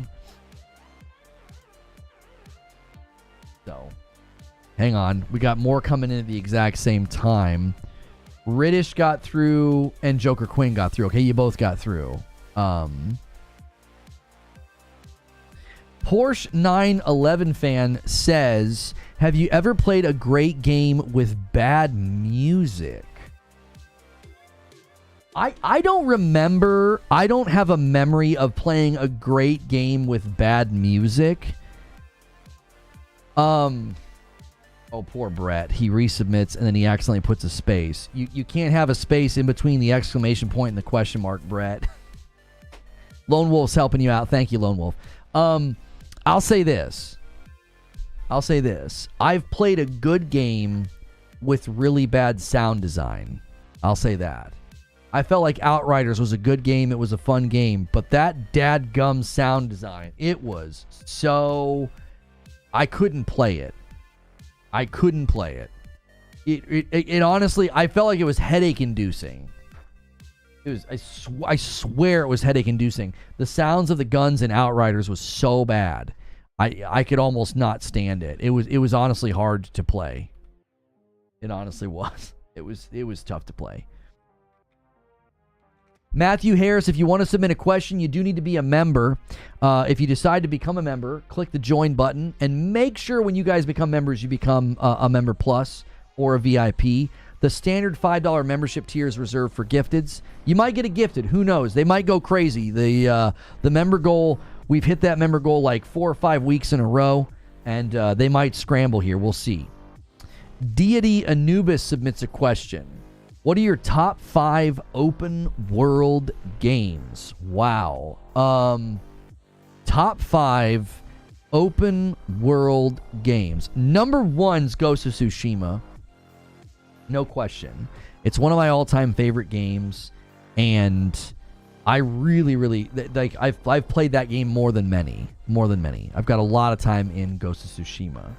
Number 2 would probably be Horizon Forbidden West or Horizon Zero Dawn.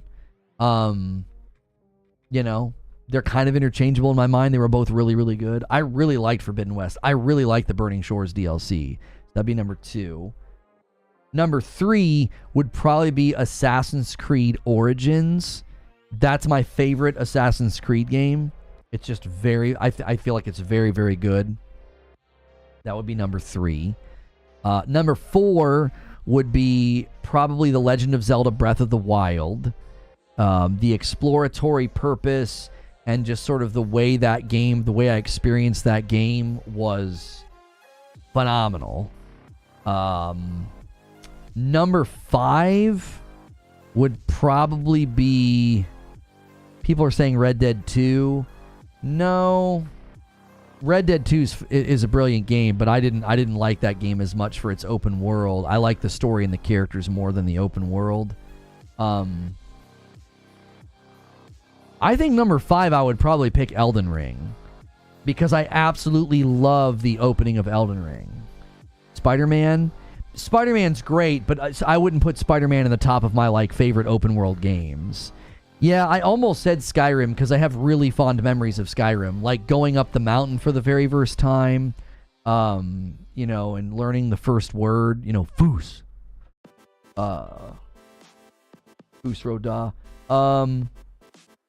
Yeah, I don't think I would pick Spider-Man because Spider-Man is a fun game. I really like Spider-Man, but like as far as like open world games go, yeah, I said number 5 would probably be Elden Ring because the front half of Elden Ring to me was like perfection.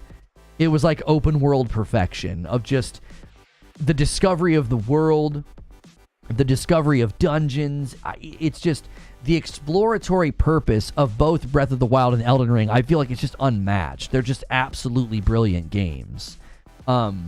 And then my top 3 was what? Ghost of Tsushima, the Horizon games, and then Assassin's Creed Origins. Yeah. No Death Stranding. Death Stranding is on the backlog. It's a really slow game that I haven't really had time for, but I definitely want to check it out.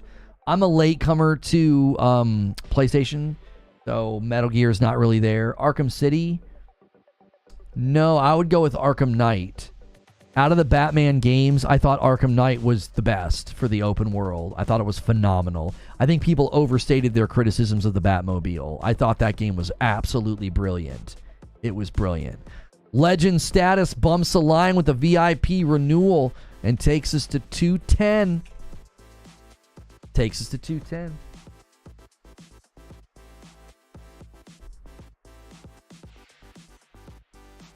If you guys go crazy today, from here on out, I'll do 50 bombs for every 100 if you guys do it. I'll just hold off and wait. That's a lot. That's a lot of members. Let's break some records today. Let's do it. So yeah, good question. Thank you, Patrick Q, for bumping the line to 211. 211. If you guys go big today, so will I. So will I. Yeah, that's a good question. That was my top 5 open worlds. I feel like that's a top 5 I would stand by. You know, I like all those games. Yeah, I think honorable mentions would definitely be like Skyrim and Fallout 4. Those would get like Black Flag. Those would definitely get honorable mentions because I loved them so much. Those were really enjoyable as well. Yeah. Patrick Q says, is I Am Your Beast on your radar? Any interest in playing it? It looks really, really good. I just really struggle to play games on PC right now. I just don't like doing it. I prefer to play on console because I typically am gaming in my living room. So, but I Am Your Beast looks really cool. Oh, Paul. Thank you to Paul. He gifted me Deep Rock Survivor. So if you are a member plus or a VIP, you might get to see me play that today. A lot of the times on Thursdays and Fridays, we go to the green room and I end up playing games. You guys have been getting to watch me play Wild Bastards, which that game is really fun. Oh my gosh, I'm hooked. Have really been enjoying that. Plucky Squire as well. Where do you go to receive gifts? Where does it put that? Yeah, here it is. One new gift. Yeah, I'll accept that gift because Deep Rock Galactic Survivor looks really, really cool. So, thank you again to Paul for gifting that to me. It was really kind. I'll get that installed for later. Yeah, I don't think I would pick Days Gone as one of my favorite open world games. I liked it, but yeah, no Witcher 3 is wild. Yeah, Witcher 3 is one of the best games I've never played. I really liked it, and there was a time where I was moving through it and having a good time, but I was a full-time Destiny streamer at the time, and some new piece of content came out, and I just completely stopped playing it, and I never went back. I'm actually kind of bummed about that, because I was really enjoying it. Yeah, I false started with Witcher 3, and then came back to it like a year later and was absolutely loving it. So, how do we gift you a game? Oh, I don't know how he did it. He did it in Steam somehow. I've never asked anybody to do that. I have an Amazon wish list with like board games for the kiddos, and I don't even talk about that. Like that's been really sweet and kind when people have done that. Kat, the 1 year, Kat sent like a ridiculous amount of board games. It was awesome. And MASH! with the 20 bomb. He says, hey, I'm in the building. We're going to bring the heat. He's going to need a tag team partner if you guys want to pull off a miracle today. And I did say, every 100 on the way to 500, I'll drop a 50 bomb. If you guys go crazy today, I will go crazy as well. I will go crazy as well. So thank you so much. I'm just looking here. Yeah, pretty. Yeah, the Amazon wishlist is like board games to play with the kids and like books and coloring books and reading books and stuff like that. Yeah, I don't think I've ever said, "Hey, can you guys get me video games?" Though I've never done that. That was just really kind of Paul to do. And another 20 bomb comes in from MASH. This guy's doing his own member train. We need to get him a tag team partner. Let's see if anybody jumps in the ring with him. Unbelievable. MASH coming in at the 11th hour. And he's like, come on. He's like, we're not missing the goal. But I will say, Patrick Q, to your original question, is I Am Your Beast on my radar? I love the look of that game. It looks really, really fun. It does. It does. So if it lands on console, I'll definitely check it out. Which, by the way, and Stonespire gifts a member as well and takes us to 252. Keeping the member train going is really easy with those singles. Witchfire is going into early access on Steam very soon. If you like rogue shooters and you like Destiny, you need to play Witchfire, okay? You need to play Witchfire. MASH does another one at to take us to 253, and a 5 bomb comes in to take us to 258. Bumping the line is Delta Boss. Thank you so much, Delta Boss and Stonespire. Let me see if it's there. And a 5 bomb from MASH takes us to 263. Thank you, MASH. And Stonespire gifts another one and takes us to 264. MASH is trying to do his single gifted bumps to put it into roundouts, and you guys keep bumping the line. Is Witchfire wish listable in the Steam store right now? Is it? Let's see. It is. Listen. Oh, hang on. This game here, Witchfire, I'm telling you, wish list this now. It goes into early access in like 3 days. It was early access exclusive to Steam for a while. If you like rogue shooters and if you like Destiny, please support this game. It is so creative and so good. The developers are awesome. Please support that game. Corkscrew with the 5 bomb takes us to 269, and Stonespire rounds us out to 270 with the single, and another one comes in from MASH to get us to 275. Thank you so much, MASH. Yeah, definitely check out Witchfire.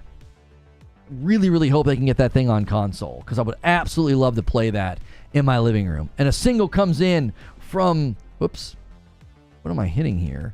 Oh, those are perks of becoming a member. I hit the wrong button. Let me go back to the daily goal and bump it to, there we go, 276. There we go. I meant to hit this. There you go. Single member coming in from Melrose Mike. Thank you, Melrose Mike. Stonespire says, submitting a member-only question. Now's a great time to become a member or gift a member. If you get gifted a member, man, make sure and say thank you to the person that gifted it, and then consider upgrading to Member Plus. I am giving you guys credit for 2. Let me get the question out of the way. You get credit for 2 if you upgrade to Member Plus or VIP. It's a double. So you guys can really double dip if you've gotten a gifted and you upgrade. That's basically 3, because you're getting to count as 1 because you received the gifted. That goes in, and upgrading counts as 2. Upgrading is a big deal. That's why we give credit for 2. We're going for 300 as the goal today. Oh, no. I said if we get... We're going for 500. I mean, you guys want to go for it, go for it. I said every time we hit a 100, when we hit 300, I'll drop a 50. When we hit 400, I'll drop a 50. I'll drop a 50 bomb every 100 milestone. If you guys go crazy, I'll go crazy. Stonespire says, do we see Ghost of Tsushima 2 at Tokyo Game Show or the December anniversary show? It could go either way. I mean, I definitely think when they list out like all of their third-party people that are going to be involved with them at Tokyo Game Show, they could definitely want to like reserve first party surprises. So we certainly could see something first party at Tokyo Game Show. It seems like it's primarily going to be Astrobot, which I'm disappointed. I was actually really hoping in the wake of the PS5 Pro pre-orders going live literally on the first day of Tokyo Game Show, I thought, oh, in the wake of that, they're going to announce a bunch of great first party stuff. We're hearing now the first week of December is their 30th anniversary, and they just rolled out all the 30th anniversary like stuff. And we're hearing they're going to do a big 30th anniversary celebration and show in December. Welcome back, B-Nibble on Member Plus. When you're a Member Plus or a VIP and you renew, it counts too. That's why you want to upgrade. Every time you renew, it counts. So yeah, we're hearing that, you know, they're going to do a 30th anniversary thing in the beginning of December. And then that's when we're going to finally get some first party stuff. And I'm like, okay, fine. To me, it's weird.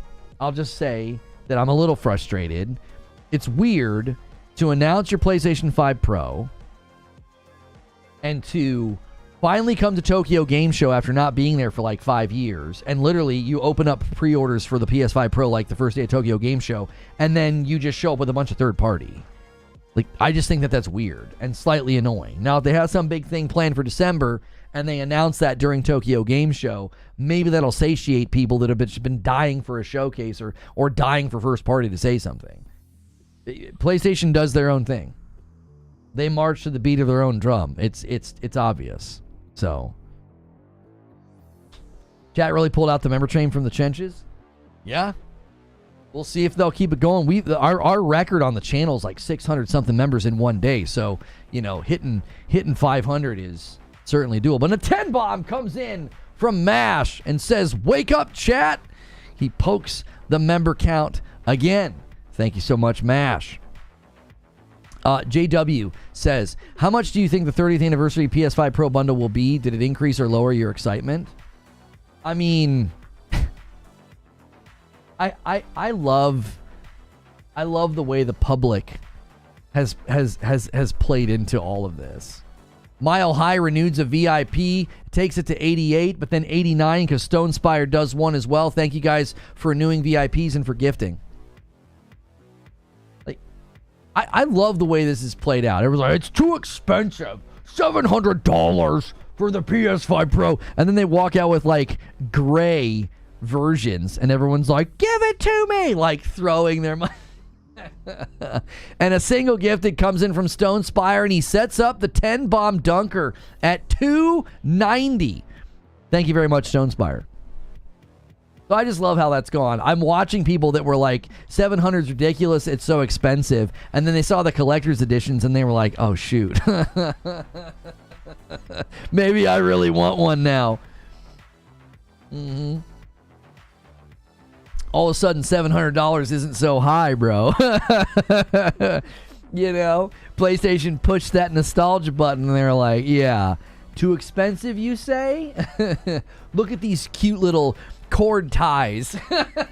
You know what I'm saying, bro? Like, look at these cute little cord ties. And I'm like, hey, I never wanted cord ties before, and I suddenly do.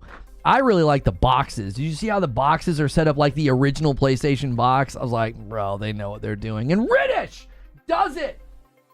Riddish does the 10 bomb, and he gets us to 300. There it is.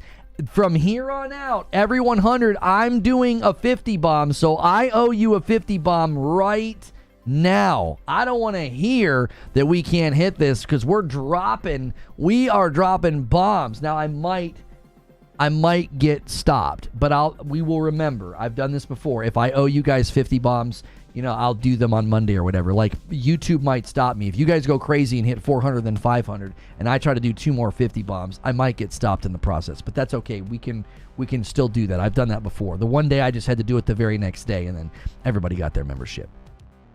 So, there's a 50 bomb. I'm taking over the chat. While chat's getting taken over, let's look at another question. Wait, did we look at this one here? Yeah. We answered that one. And a 5 bomb from Patrick Q. That's the go-ahead goal right there. That's Agents of Chaos. He says, come on, man. Let's start moving on the next one. All right, next question. Very simple, but thoughts on the new PS5 welcome screen? I think it's fire. I like it. Yeah, thank you, MASH, with another 5 bomb, and takes us to 310. Yeah, I like it. I edited it a little bit, and I set a wallpaper. You know, it's nice. It boots up, and I've got the exact things that I'm concerned about. You know, battery life, latest game added to PS Plus, and I think something, I forget what else, like news or something. And then I cleared out all the rest of them so I could see my wallpaper. Yeah, it's nice. I like it. I don't know if it's like amazing, but like I like it. Rich Rod says I can't gift. Oh, is it stopping you? Yeah, sometimes it won't let you. Like if you do it too much, or if like, you know, your bank and YouTube aren't getting along. It's weird. Like I'll gift 50 like that. I'll probably do it one more time, and when I go to do the third one, it'll say no. It'll be like, it'll just pull an error. I think they get worried about, you know, fraud or whatever, and then I just do it the next day. Like my bank has never notified me or anything because they know it's me. It's not like it's the first time I've ever gifted members to the channel. Next question. Riddish says, how many first-party games should PlayStation show at the rumored state of play to satisfy gamers? I think you've got to show a minimum of 2 that actually have gameplay to show. I think 2 with actual gameplay. You need to show me Ghost of Tsushima 2 and let me see gameplay, and then 1 more. And those can be like for next year. I'm fine with that. We know that this year is pretty much over, and I'm happy with what I got. I have had great experiences this year. 80 hours in Helldivers 2. I finished Stellar Blade and loved it. I finished Rise of the Ronin and I loved it. I played The Last of Us Part 2 Remake and I loved it. Astrobot, loved it. Like, I've probably bought and played more games this year that were exclusive to PlayStation than I ever have. Which is, you know, the whole PlayStation has no games thing is just laughably stupid, because it's like, I've purchased and played more PlayStation exclusives this year than I ever have. So I'm okay with it being next year. It's like, that's fine. Ghost of Tsushima 2, hear what I'm saying, minimum 2 with gameplay, and I want a third. I want an announcement. Let me know, dude. I need to know something. Like when Denzel says in that one clip, he's like, I'm leaving here with something.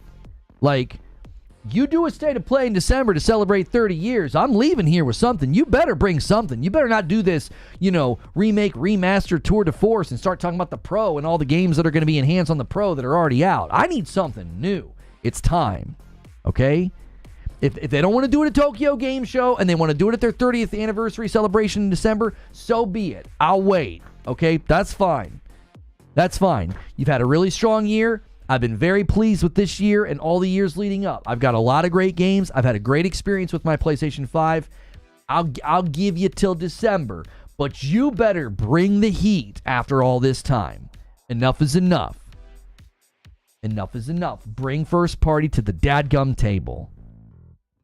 JW, 43 months of membership and is a VIP plus.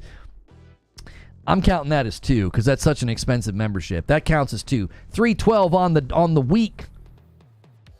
Yeah, Death Stranding 2 isn't first party, but it's basically like a second party relationship. They'll have exclusivity on it for a while. For sure. 43 months, been a long run. Great run. Love being part of this community. Thank you so much, JW. I greatly appreciate that. Oh, Lone Wolf's having the same problem as Rich Rod. Yeah, you might want to try incognito in a browser if it's being that way. Request a desktop site.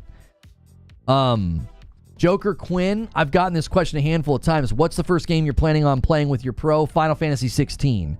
A 5 bomb from Darren takes us to 317. The member train continues. You guys can hop on for a single. You can celebrate a renewal. You can upgrade to Member Plus. All of those things count for the member train. You don't have to gift a member bomb. You can do the little things, man. Those little things add up quick, especially member renewals, because you're already paying for it. And a 5 bomb from JW takes us to 322. I will say one thing about the PS5 Pro. Seeing the Gray Classic Edition next to the controllers made me want to buy one for the first time. PlayStation played the public rather well, I thought. Everybody got all upset about the price, and they're like, Everybody sit the frick down. Sit down. Look at this gray. Look at this gray. Look at these colors. Look at these cord ties. Look at this cable. It looks like a PlayStation 1 cable when you plug it in. And everyone was like, oh, I suddenly forgot about being angry about the price. They're the kings of doing that, dude. Everybody's like, dude, this is stupid. Nothing. Only Astrobot. And then Astrobot's like Game of the Year contender. Remember how mad everybody was? No first party, just Astrobot. And then Astrobot comes out as like Game of the Year front runner. Your background's cool. You deserve more views. Wishing you the best luck. I appreciate that. Thank you. The gray console doesn't have Mark Cerny. Yeah. You know, Dana Carvey at home. Kingslayer says pumpkin spice or peppermint. Oh, wow. Neither. Yuck. If you make me pick, I'd probably pick peppermint, but neither. No, thank you. Yeah, I'd love to see a new game from Housemarque as well, Rumble 8. I would. Yeah. Only criticism I have about 30th anniversary stuff, there's no matching headset. That's fair. They've reversed the negative narrative twice now. Yeah, did you guys see the roller coaster meme on we are so back, it's over. We are so back, it's over. PlayStation's funny, man. You gotta wonder, do you think it's on purpose? Are they like smirking the whole time?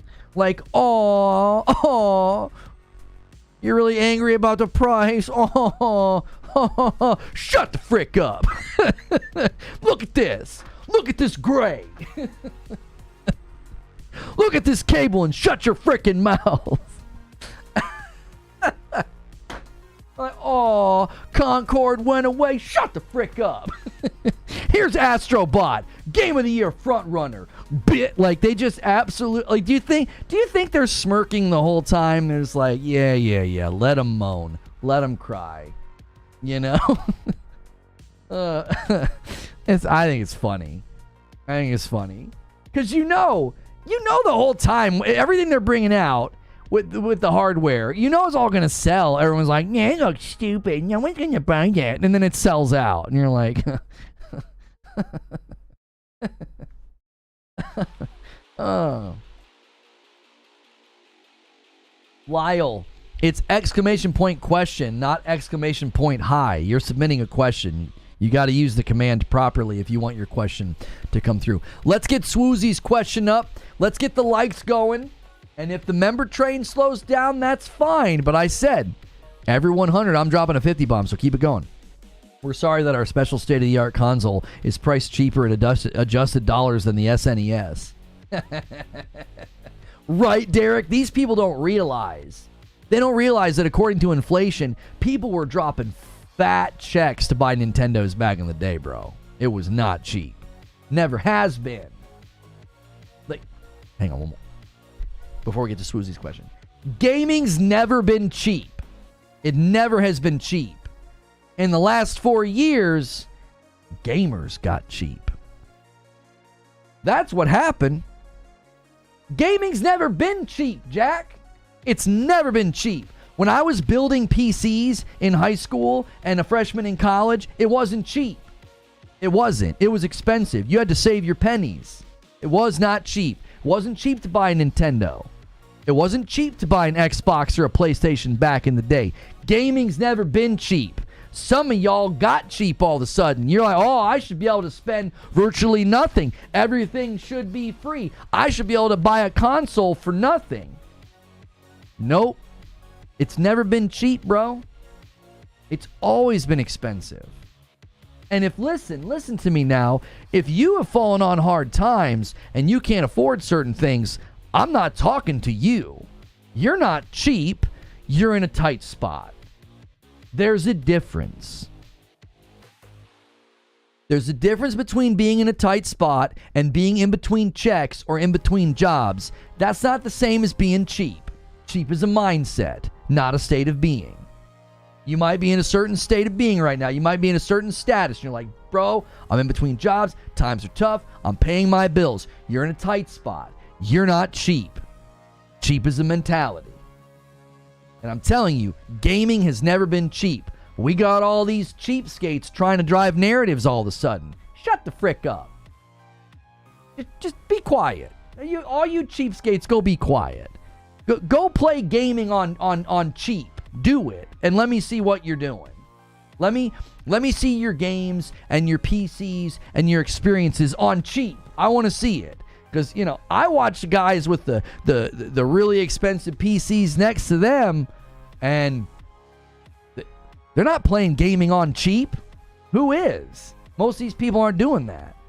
If you're in a tight spot, that's not the same. And I feel for people like that. I know people right now that are in a tight spot. I actively help my friends when they're in tight spots. Like, I feel for you, but that's not the same as being cheap. All right, we're finally going to get to Swoozy's question. Swoozy says, do you think Sony will select users to invite to buy the limited PS5 Pro like they did the OG? Did they ever say if they've selected users before? I would love it if they sent out invitations, because I tell you what, if they send me an invitation, I'm buying that son of a gun. I'll do it. You can call me a pony all you want. They send me an invitation for that collector's PS5 Pro, I'm buying it. And my wife will give me a bit of a glare, and I'll just say, it's a business expense, babe. And a 5-bomb from Super Gaming takes it to 327. Thank you so much. I mean, I would love it if they ran a report on users like me and said, he's got 2 PlayStation 5s. He has a PlayStation VR 2. He has a Portal. He has a DualSense Edge. He bought the God of War controller, the Spider-Man controller, the Astrobot controller. Send that man an invite. Like, it would be great if they ran reports.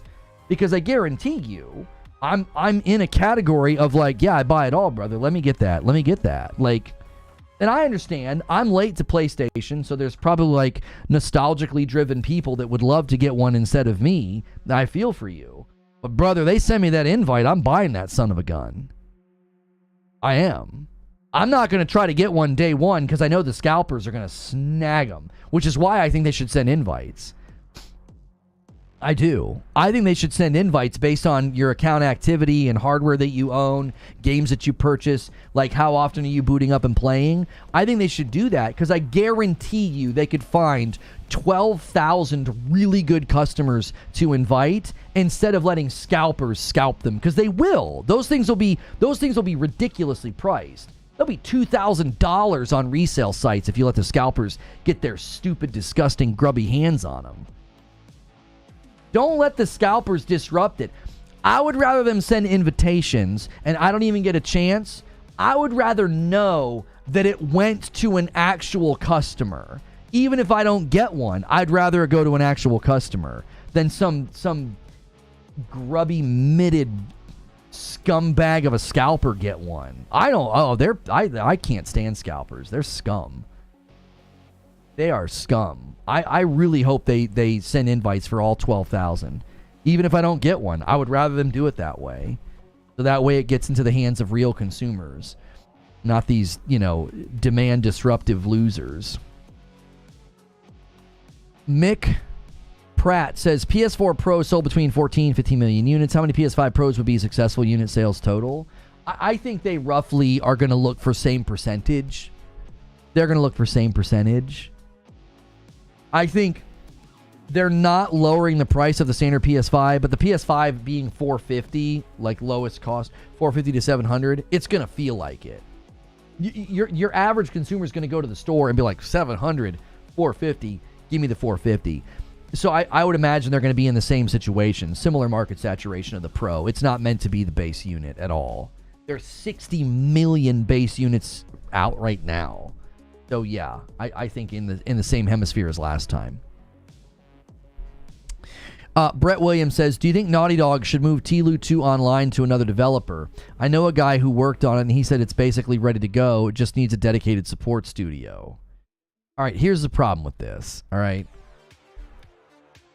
Let's say that you're your word on the street is solid.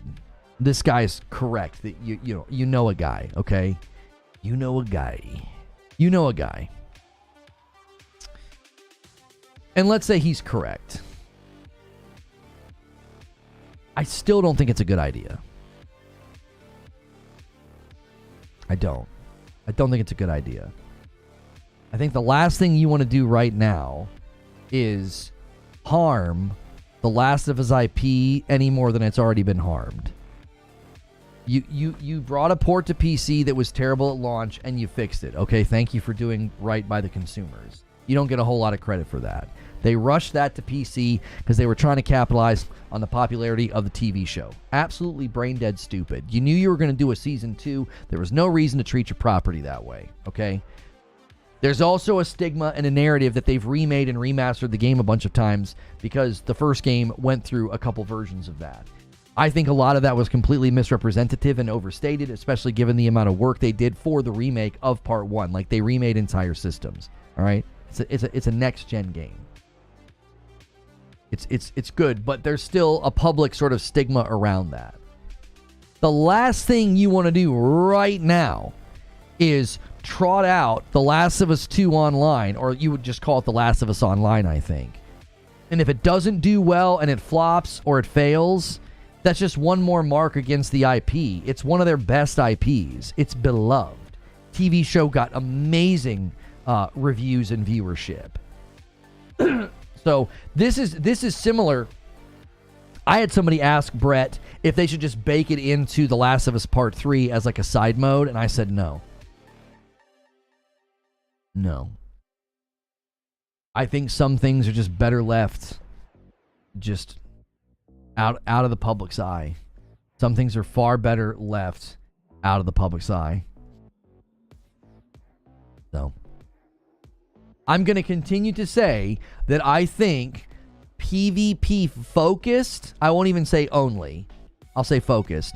PvP focused live service games, I just firmly believe they're a fool's errand. They are a fool's errand. You are trying to do something that is just seemingly impossible with the state that the market is currently in. Go make a Candy Crush competitor while you're at it. Like, why? Why would you do it? It's not, I don't think it's a good, it's not a good genre to try to enter right now. It isn't. It isn't. Wicked asks a question. What do you think's happening with God of War Ragnarok on PC? The reviews are looking negative. Yeah, because PlayStation's stupid. And they required PSN logins for a single player game.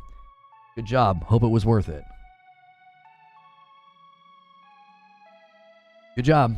I hope diminished sales and a bad review score in the main central hub of PC gaming. I hope it was worth whatever data and whatever information they got. Like, I know there are teams at PlayStation that are really pushing for that, and they really value it, and they see it as very helpful to their aims, their efforts, and what they want to do as a business. And I personally think that it's stupid. It's a single-player game. Excuse me. It's a single-player game. Why are you doing that? Just needlessly poking that user base right in the eyeball. The first game, God of War 2018, does incredibly well. It does phenomenally on the platform. And you bring the second game, you give them Valhalla too. You just include Valhalla. You just throw it all in, complete edition, and you're like, you need a PSN login. Why? What are you doing? If you want to do your own logins and your own launcher, then what do I say, chat? What's my response? Then do it. If that's what you want to do, PlayStation, then do it. But you want to come to another marketplace and insist on having a login for a single-player game, knowing what it's going to do with that user base, I don't know what you're doing. Lyle Whitwood, if you would like to submit a question, we're trying to help you, brother. You type !question, and then you put a space, and then you put your question. You've attempted to submit a question like multiple times. You're doing it incorrectly. You have to type exclamation point question. That is signaling to Nightbot you're submitting a question, and then you type it. So, listen, I get it. I get that people are like, it's not that big of a deal. Why are people crying about it? If it's not that big of a deal, then why do it? Why do it? To me, it's frustrating. No, please don't do that. Don't submit fake questions, please. Then I have to go clear them out. I don't know. It frustrates me. It frustrates me because it's like, it's another good game, and now you got this nonsense going on. And it's like, and now you got all these negative reviews, and you got people that are going to go to buy the game, and they're like, why has it got negative reviews? And it's like, oh, you have to do a PSN login. Okay. Like I said, I hope it was worth it. Because it's definitely going to diminish the sales. It's definitely going to diminish the engagement. Like, let's just see. Let's just compare.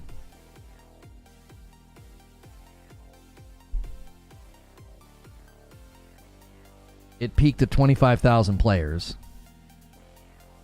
It may hit a better peak over the weekend. 25,000 player peak. When God of War 2018 hit Steam, 73,000. 3 times the player peak for the first game. Now, obviously, you're not necessarily going to match that. But to have 1/3, 25,000? Yeah. A member plus from Slapman renews and bumps it to 328. Thank you so much. Perfect image. You can't... Oh, golly. You guys, I don't know why this is so difficult. You can't put anything after question. You're typing a command to a bot. It has to be exclamation point question, then a space, then your question. Like if you're trying to use the upgrade command, you can't type exclamation point upgrade ... please and thank you, Nightbot. Like you it's a command to a bot. The bot's only going to respond to the exactly written command. You can't add anything. Exclamation point question, then a space, then your question. That's it. Some of you guys really struggle with it. You're just like, so wait, what do I do?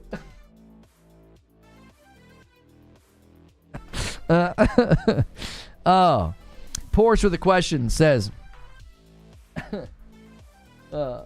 I want you guys to be able to take advantage of the feature. I want you to be able to take advantage of the feature. I know it's frustrating to have to retype, and so I'm like, come on, boys.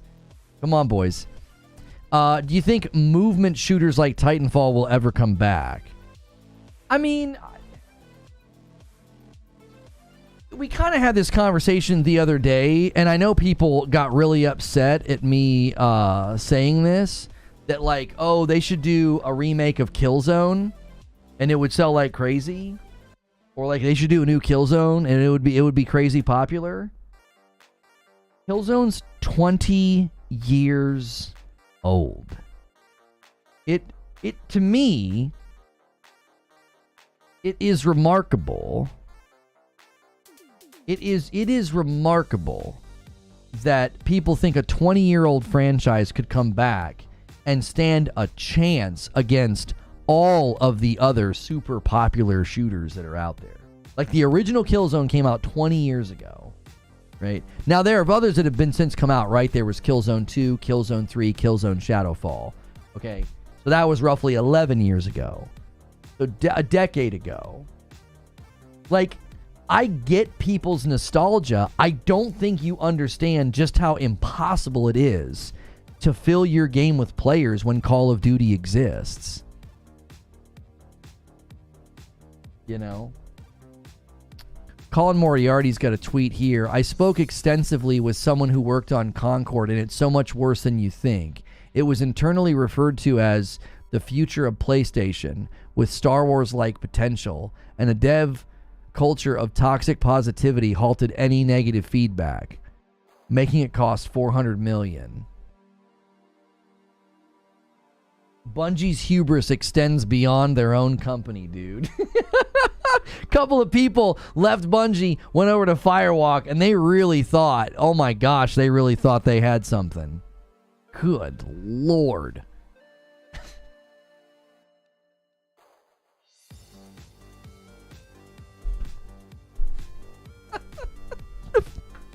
I'm sorry.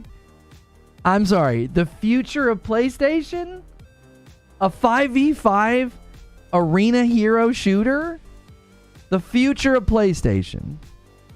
Homie, I'm wheezing. Like, what? I don't want to be unkind, but I saw like Twitter threads that there were people from the studio that are like, we don't even know if we want to work in the industry anymore. I'm going to be real with you. That might be the right choice. With love in my heart. And I feel bad that you guys flopped so incredibly. But with love in my heart, that might be the best choice. Because good golly, you thought a 30-year-old platform called PlayStation, you thought your 5v5 arena hero shooter was the future of PlayStation. Good night.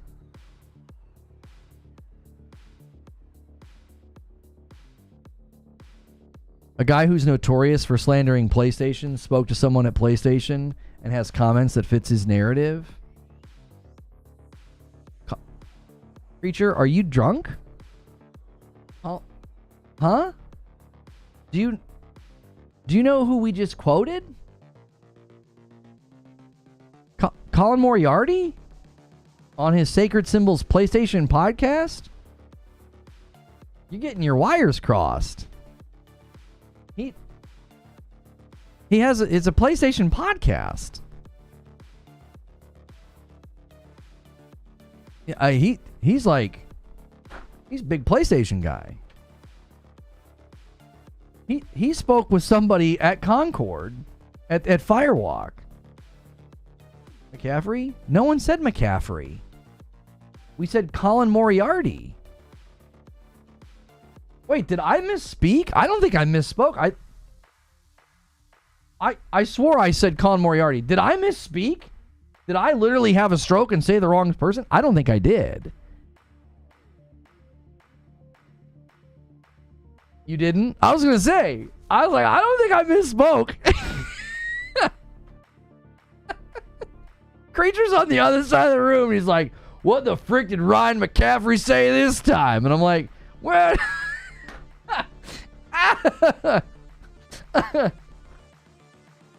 It makes it worse, Creature. Right? It makes it worse. Like, Colin's like really pro PlayStation. He spoke to somebody at the studio and they're like, yo, they thought this thing was the future of PlayStation, bro. Star Wars like potential.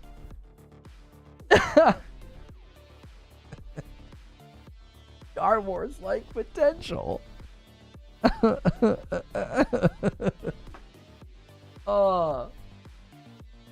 Woo. You guys remember? Do you remember that episode? Do you guys remember that episode of Parks and Recreation where what was his name? Oh, what was Ben Wyatt?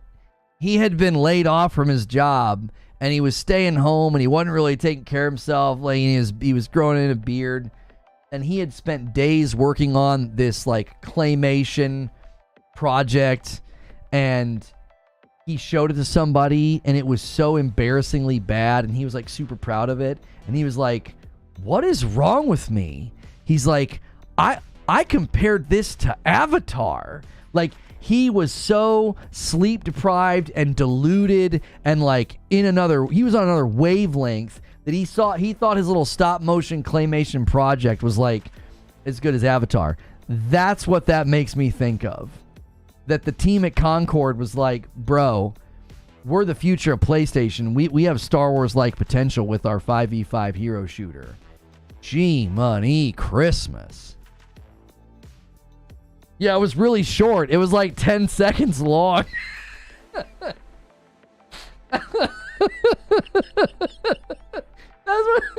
That's what that makes me think of.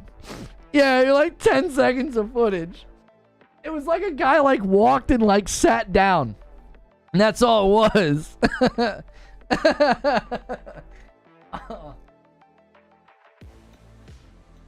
The Concord situation is the gift that keeps on giving. Yo, my man Mike on the mic says, Lono, you think Astro actually has a shot at Game of the Year? Personally, I believe Final Fantasy VII Rebirth still has it in lock. I think too many of the people voting have already made up in their mind that they think it should be. I just think it's got too much. I think your biggest issue with Final Fantasy VII Rebirth is anybody who's like not a Final Fantasy VII person, like really didn't play it, really didn't see the value. It did have some performance issues as well. So I think Astro's just too broad. It's too broadly loved. It's like loved by everybody that touched it. Like when Xbox guys are saying that it's probably Game of the Year, I think it's probably Game of the Year. Even folks on the green side of the fence are like, that thing is, it's just a dadgum media darling, and it's a media darling that earned it. Everybody just loves it. So AOZ says, I wonder if the data analytics are going to say Steam consumers are unpredictable and easily swayed by inconsequential things and a volatile investment and not worth making ports for. Yeah, maybe AOZ, or maybe they just decide to do their own launcher, you know, and then they don't require the PSN login, but Steam's got to wait for it or something. I don't know. I don't know. Guys, take a quick second. You guys have 40 minutes. I'm going to go for 40 more minutes. I'm going to give you a chance. I said every 100 milestone, I'll drop a 50 bomb. I've already done it. So if you hit 400, another 50 bomb. You hit the 500, another 50 bomb. If you guys want to scramble, some of the big boy, well, Mash is the only big boy. He came in swinging, and a lot of you helped out as well. So you still have time. Also, if you can't gift a member, take a quick second and smash the like button. We're going through members only Q&A right now. If you want to become a member, click join. Make sure if you do decide to become a member, you pick Member Plus. You can also help us hit the goal by just renewing or upgrading. Those count too. Do you wish Housemarque would do a Returnal 2?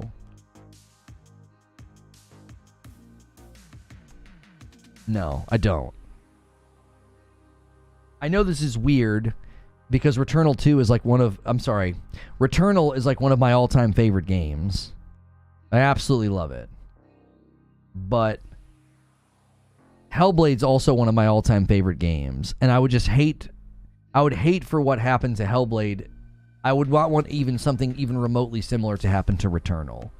It's this wonderful, contained, just beautiful, unique piece of art. And I really worry that you would hurt it in some way if you tried to do a sequel.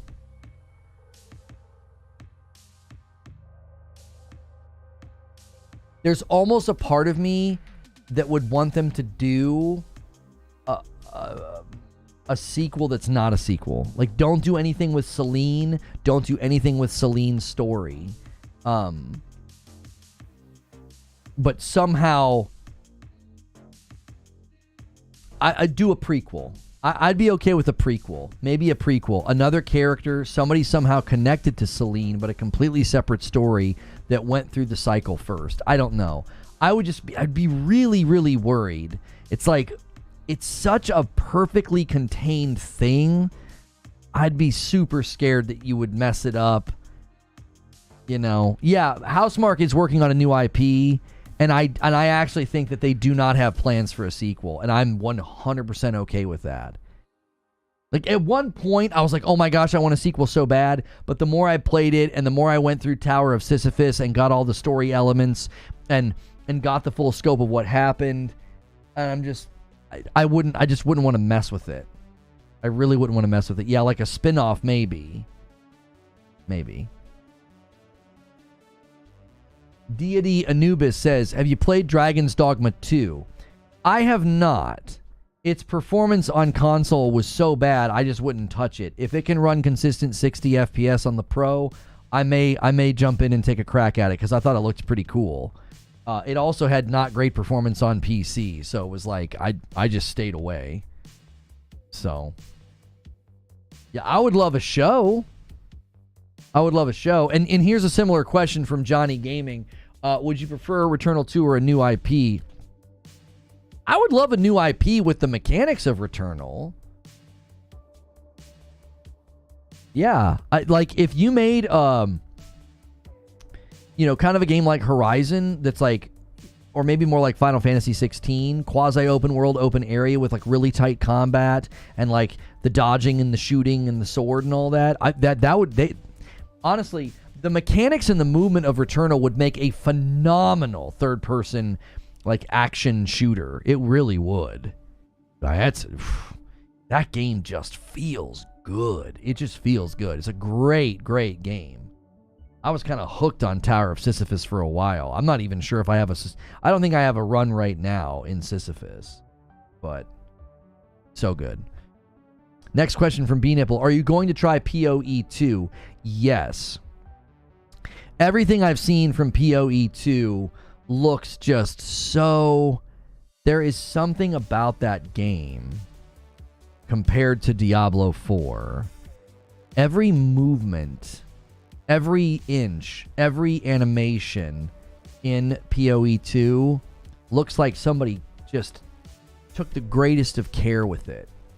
I mean, I'm telling you, like, everything. It's crazy to me. Every time I see footage of Path of Exile 2, I'm like, yo, every single square inch of the screen, every animation, like lightning crawling or someone swinging an axe or rolling, it just looks like every single piece somebody touched it with like the greatest of care. They're like, I want this lightning to look like the best lightning ever. And then I go and look at Diablo 4 and it all looks kind of canned. It all looks like it's just out of a box. They're like, lightning animation, sword animation. All right, next. What are we working on next?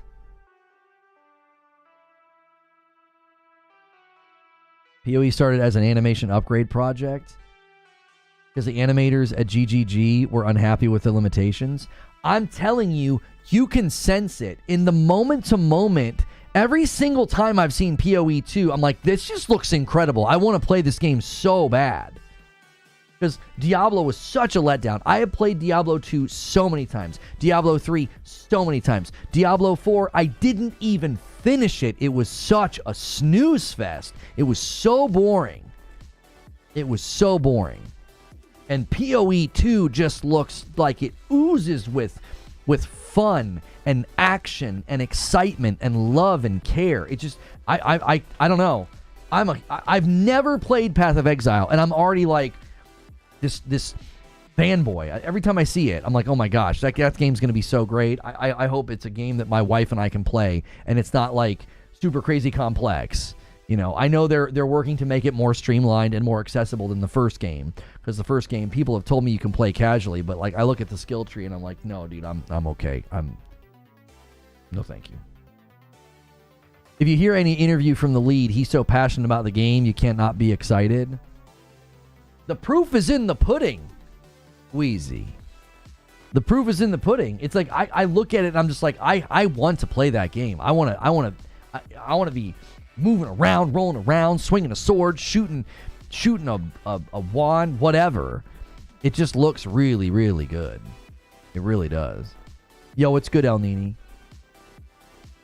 The skill tree for PoE 2 is even bigger. It's not about the size, it's about the complexity. Like, I want it to be approachable. Like, the skill trees in Diablo 4 were they had to be one of the dumbest skill trees I've ever seen. They were so dumb. Just this linear track. And then you get so far and you're like, that's it. That's your character now. Yeah. Nothing's really going to change. Yeah. Next 55 levels. That's it. That's your moveset. That's your attacks. That's your abilities. Like, just put me to sleep. You mean skill twigs? Yeah, they weren't even skill trees. It was just a linear path. Like, how did you go from Diablo 3 with the looping back and the runes, so like you were periodically looping back and trying different abilities with runes, how do you go from that brilliant innovation to let's dumb it all down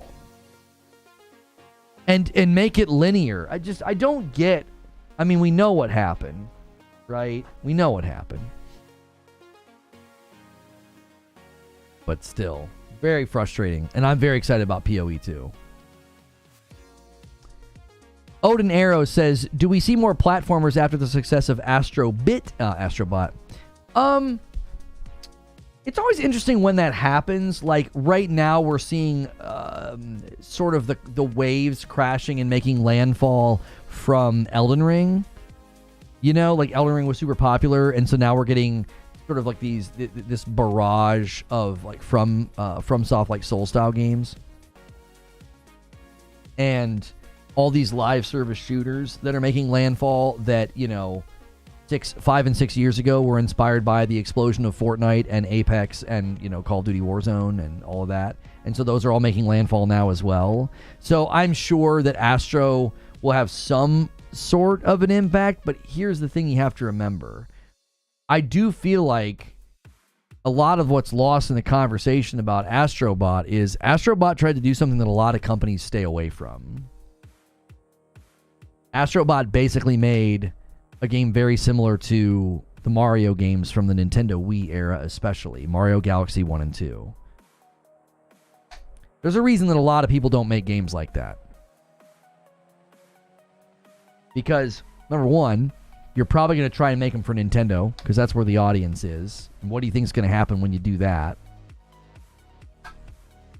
What do you think is going to happen when you do that?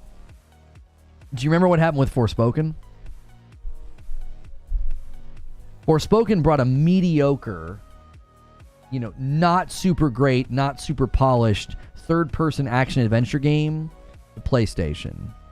What is PlayStation, like, the king of? Third-person, open-world action-adventure games. So, if you're going to make a really great platformer in that vein, and you're like, well, let's go to Nintendo, you're stepping in, you're like, it's like that scene in Breaking Bad where Walter White's like, stay out of my territory. Like Mario's going to walk over and smack you on the face and be like, stay out of my territory. So Astrobot landing on PlayStation was a bit of a gamble, right? It's like, I think it's going to sell well. It's not going to sell to the degree that like a Horizon or a Spider-Man sells, but I think Astrobot's going to sell well. But you can clearly see that like Astrobot is going to struggle a little bit with going into an environment that primarily is full of like people either playing Call of Duty and they're all, you know, a bunch of those guys are stuck on the PlayStation 4, or folks that are like, yo, give me God of War. So, you know, I think that's why you don't see a lot of platformers. So I don't know if Astrobot's going to spin out a bunch of new platformers. I just don't know. You had it right, Territory? That's right. All right, guys, we're going to go for like another 25 minutes. We're going to stream for another 25 minutes. You guys are getting up against the wall. Friday night stream will still happen no matter what, but you guys have 25 minutes to turn it into a community game night. And valiant effort by MASH and others to get us close. We're a lot closer than we were. You need 172 more. We've done this before. We'll see. And by the time we get there, I'll owe you 100 members if we do it. I didn't think we'd even get close. So I'm impressed. Polarin, do you think Nintendo will win? If so, do you think it sets a precedence for the industry like the Nemesis engine? I am hoping and praying that Nintendo loses. I'm hoping that they lose. Because doing patents on game mechanics, I think is terrible for the industry. I think it's terrible. Like, thank God that From Software doesn't have the attitude that Nintendo does. Because then we wouldn't have games like Lies of P. You know? Thank goodness that everybody else doesn't behave the way that Nintendo does. Palworld announces in June of 2021, December of 2021, Nintendo files for the patent. Like, they quite literally were like, oh, hey, we don't want somebody to make a better version of this style of game than we've made, so we're going to patent it so that we can basically remove it from the market. I absolutely hate that. I'm like, what? I hate it. It's like, I don't like this for the industry. I don't. It's bad for the industry. Like, what you're going to do is you're going to shrink. Like, what's the primary thing people constantly complain about? These companies don't innovate. They don't do anything new. Well, you have companies like WB shoring up things like the Nemesis system so that nobody can do anything like that. Nobody can use that mechanic now. Oh, thank you so much, Warner Brothers, for essentially shoring up tech. Because for what reason? Like, if your game is good, no one's gonna be like, oh, that game's good, and it's no longer good because somebody else did the Nemesis system. Like, Pokemon's not under threat because Palworld comes out and is good. It's like, it's just irritating. It's like you are not protecting your property. You're keeping people out of competing with you. There's just a giant difference. There's a giant difference between protecting your property and eliminating competition. Well, they're going to make a better game than the slop that's been hitting Nintendo Switch from Pokemon. Like, do you see? It's like, it's not the same. It's not like, oh, they're damaging our property. Are you freaking kidding me? You've been damaging your property. How many times are you going to ship garbage Pokemon games and people just drink it up? Because where else are you going to go to get the games? And then Palworld comes out and is like, we got a really good game, clearly inspired by Pokemon. Just like Lies of P was clearly inspired by FromSoft games like Dark Souls and Bloodborne. I think Nintendo will win, which is the sad part. Yeah, the fact that it's going on in Japan, the case is in Japan, Nintendo will win. No win. I hope they don't. I hope that Pocket Pair pulls out a David and Goliath scenario, because I think that'll be terrible for the industry for Nintendo to win this case. Because you want to know what's going to happen? Everybody's going to get scared.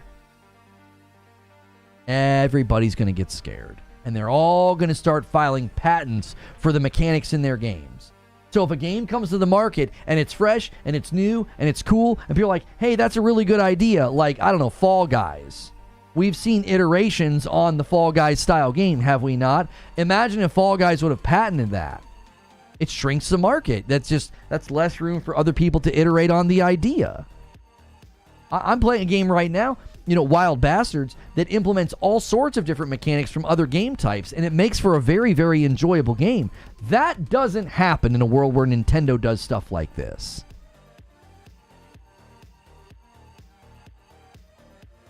So, I hope they lose. And it really, really makes me, like, it's frustrating because it's like, I want to get a Nintendo Switch 2, and I love Nintendo property, but I really don't like how that company, is behaving right now with it's not protecting its property, it's trying to remove competition, and those are completely different things.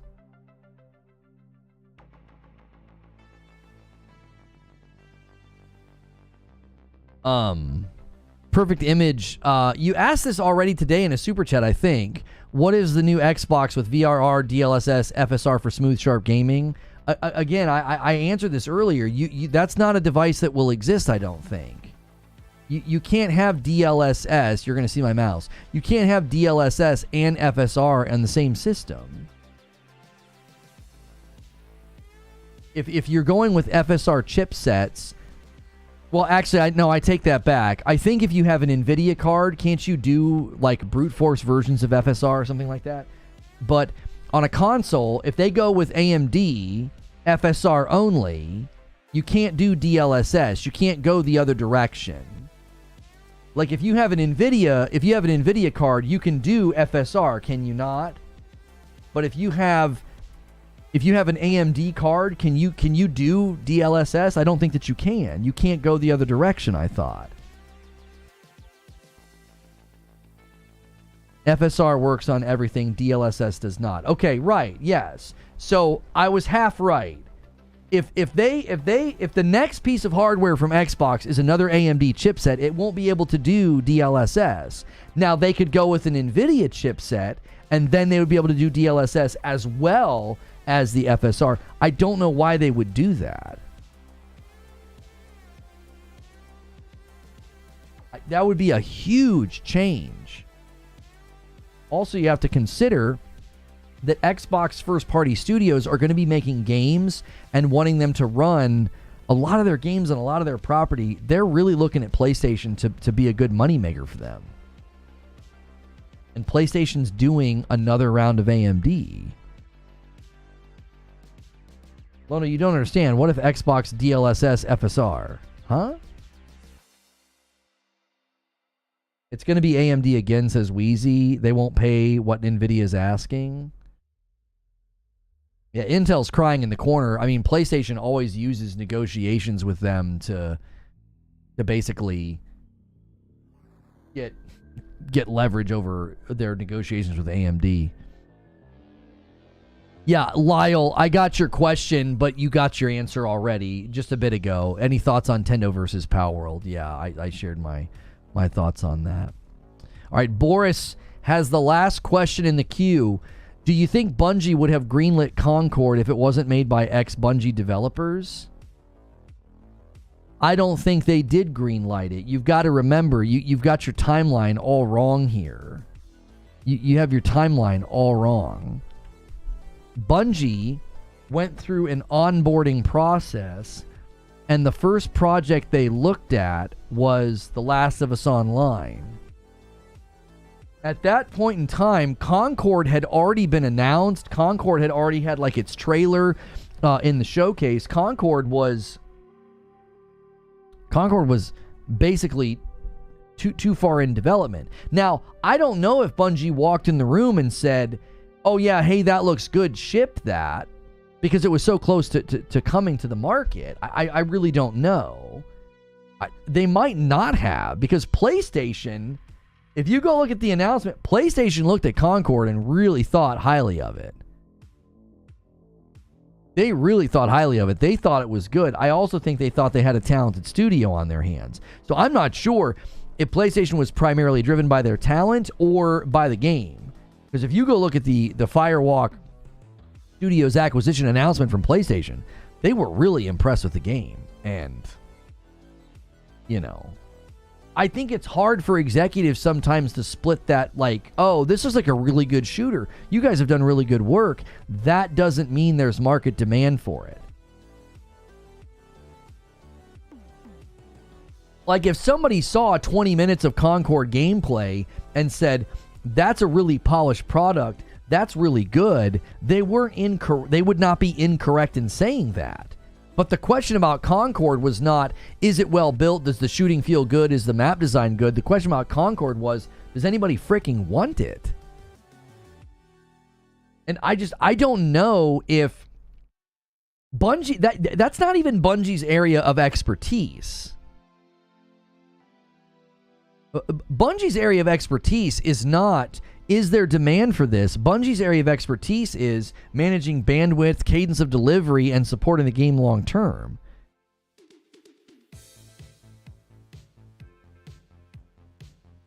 Concord said, Colin said that Concord costs were $400 million loss for Sony. That's bad. For sure it's bad. It is.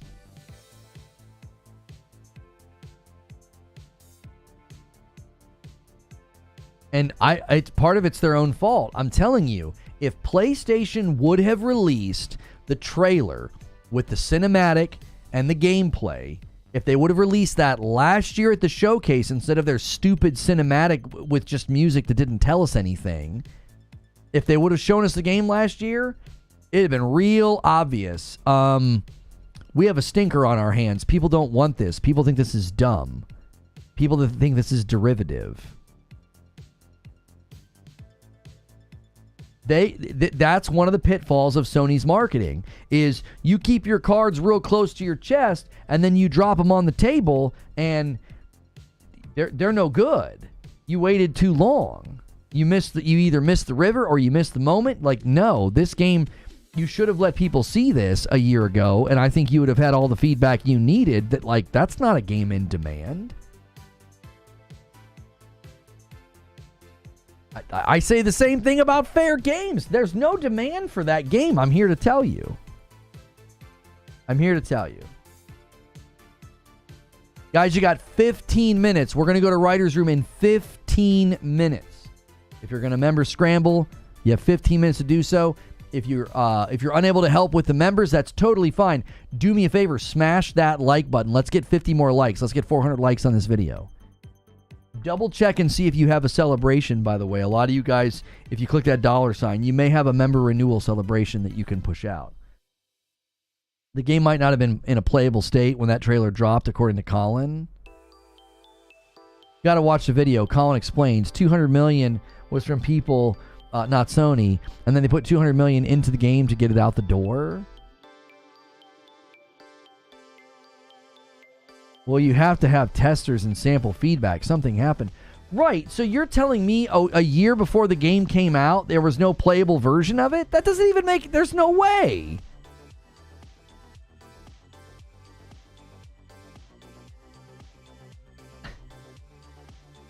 There's no way. Hey, Soul Train and Stone Spire bumped the line to 330, tempting a 20 bomb. And then there's two more coming in. A member plus from Dead 718, 21 months. That counts. That's 331. But then 332, a single comes in from DK Bager. Thank you so much, DK Bager. And a VIP renewal from DK Bager takes us to 333. Threes all the way across. Thank you, DK. That's insane to me that a year before the game came out, it wasn't in a playable state. What? How do you even know your game's going to be worth a darn if a year before it's supposed to come out, you don't have a playable state? You don't have a playable version? That's not what he said. He said the MVP, the minimum viable product, was bad, and Sony pumped $200 million to make it good, with help from multiple other Sony studios to get it out the door. Good gracious. What did they buy them for then? 6 months from Extreme Gamer. Thank you so much. Extreme Gamer, when you renew your membership, I can only count it if it's a member plus or a VIP because I can't tell if that's a gifted, but when you upgrade, it counts as two. So you guys get to double your contribution. If you upgrade to member plus, it's only $1 more. It's 6 instead of 5. And I count those as twice. I like to show that appreciation to people that are upgrading. Apparently this was Herman Holst's baby. Why do y'all shoot games down before release? I like the way Fair Games looked. No gameplay yet. You need to see gameplay to know. I don't need to see gameplay to know that a competitive heist game is a non-starter in the market right now. I don't have anybody in corporate watch gameplay and love that game. No. It's worse, Wheezy. Here's what I don't understand. If the MVP was so bad that they had to pump more money into the project, why did they buy them in the first place? If you go look at the announcement, the Firewalk acquisition announcement, they talk about the game and how impressive it is. I swear they do. The culture war didn't kill Concord. That's a no. Firewalk PlayStation acquisition announcement. They were impressed by the game. It wasn't Jim Ryan, it was Holst. In 2023 of April, they've announced today to enter into agreement to acquire Firewalk. They'll collaborate alongside world-class development teams, including Bungie and Haven, to define a new generation of live service experiences. All right? Firewalk's team is a best-in-class developer led by these veterans. Member Plus renewal from my man Soul Train takes us to 334. You guys are so close. About 150 members away. They're led by world-class. They're highly experienced, deeply passionate, exceptional multiplayer games that foster memorable shared experiences, said Jim Ryan. Why are you saying this isn't on Jim Ryan? He's literally the one. He's literally the one spearheading this agreement right here in the announcement on PlayStation's site. I'm confident. This is Jim Ryan talking. I'm confident the studio's upcoming project will be a robust addition to PlayStation Studios' portfolio, and its live service and technology expertise will be instrumental in helping grow PlayStation's reach. Now, the second part tells me that they bought Firewalk for their technology and their expertise, not just for the game. You're saying whose baby it was? It was Holst? I mean, maybe Holst convinced Jim Ryan that, yeah, dude, this thing's going to be hot. Herman Holst here talking as well. I'm doing my part. Odin Arrow renews their membership and gets us to 335. Ever so close. You guys have 10 minutes. Hull says, we're thrilled to expand upon our collaborative relationship with Firewalk Studios. We've had the privilege of working with Probably Monsters and Firewalk for several years, and our teams share the same ambition to create meaningful experiences. Their innovative approach to connected storytelling and its commitment to high-quality gameplay continues to exceed our expectations. I think fans will be very pleased with what they see when they'll be very pleased when they see what Firewalk has in store for them. It sounds to me like Herman Holst bought into this Kool-Aid of, you know, PlayStation's all about good storytelling. We've got this PvP game that's going to deliver both. And Holst bought in. I mean, he rather wrongfully bought in, thinking that, like, we're going to have a really great PvP game with, like, really top-shelf storytelling.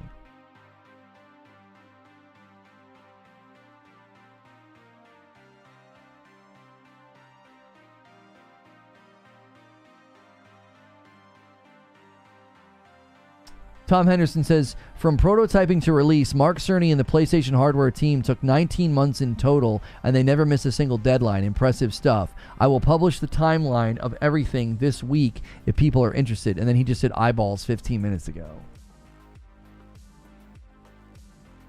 It's like the big picture guy and the hands-on guy. Ryan has the plan. Holst is the one with his hands on the stuff. Right, well, I would say that my confidence in Herman Holst's ability to, you know, measure the quality of a live service game, I'm not confident in his ability to do that. I literally, we watched one trailer of gameplay from Concord, and I'm like, what the frick is this? It just looked like derivative slop. It did, like, not slop. It just looked like derivative generic nothing. It was like, okay. Destiny maps, Destiny gameplay, Destiny movement with a little dash of Overwatch. It does. Who thought this was going to be huge? And they're saying these things a year ago. It's not like they thought this 4 years ago. I think Firewalk thought 4 and 5 years ago, hey, we've got something hot on our hands. You know, we can enter the market and really be competitive. But then the market continued to evolve into one where arenas, I just don't think, have any legs.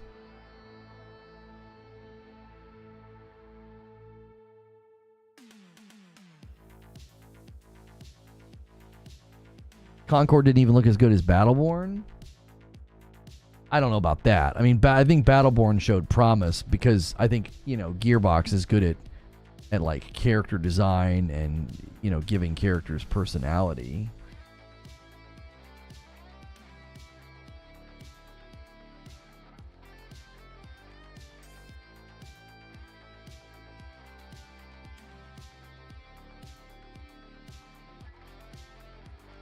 They have 0 legs. Nothing is standout. Has a price tag. Herman has always been a multiplayer guy, even when he was working with Guerrilla Games.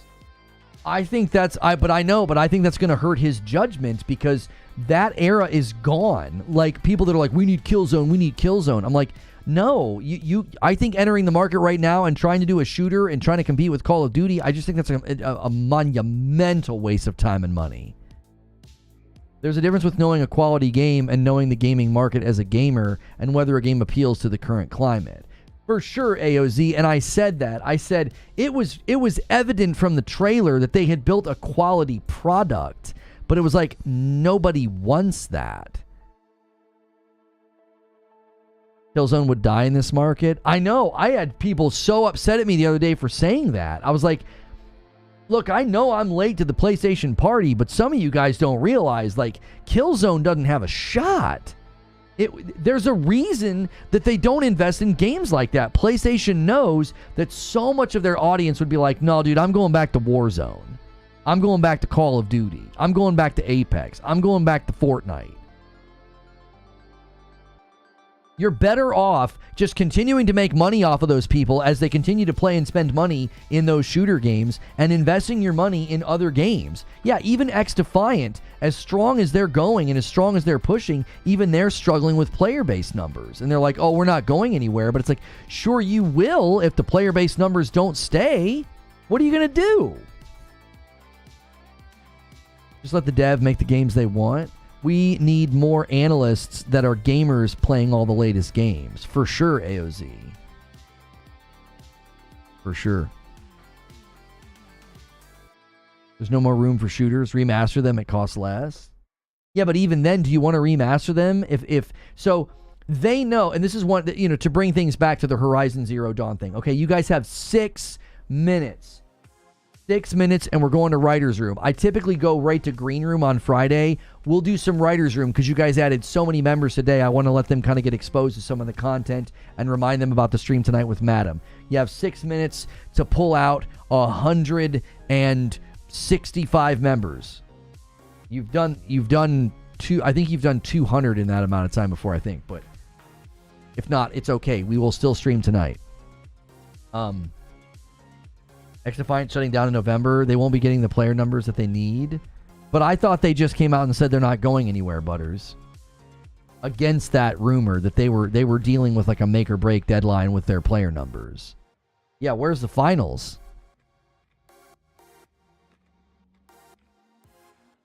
Okay, going back to the Horizon Zero Dawn remake. I'm sorry, Horizon Zero Dawn remaster. And Last of Us Part 2 remaster and Last of Us Part 1 remake, right? They did those knowing they would sell because they're popular, they're in demand. They know that their consumers will buy them. I think they know right now it would look really bad to go back and remaster or remake Killzones because then if they don't sell well, then you look dumb, you look foolish. It's like, oh, we tried to bring back something from a really long time ago. And a brand new member from Arrow Odd 502. Hey, are you from my neck of the woods? Do we know each other? Arrow Odd 502 does a member plus. I'm counting all member pluses and VIPs as 2, even if they're brand new. That's a double. That takes us to 337. Thank you, Arrow Odd, for doing your part.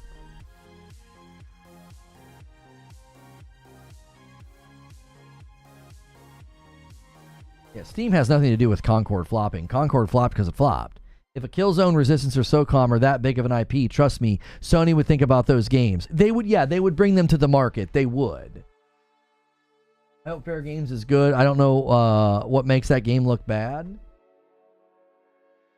I don't think you're necessarily hearing what I'm saying. Fair Games doesn't look bad. It looks like a game that nobody wants. Who's asking for a competitive heist game? Who?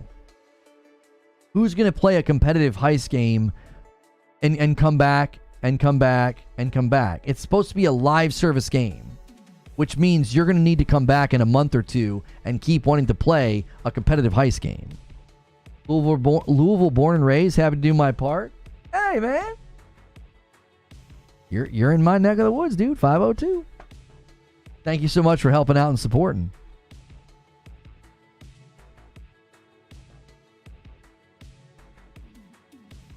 Is Payday even doing that good? Payday's never done that well. Payday has never done well enough to justify doing a live service competitive Payday. Like what? Like Payday's done fine, but it's never done well enough to think that there's like market demand for a live service competitive heist game.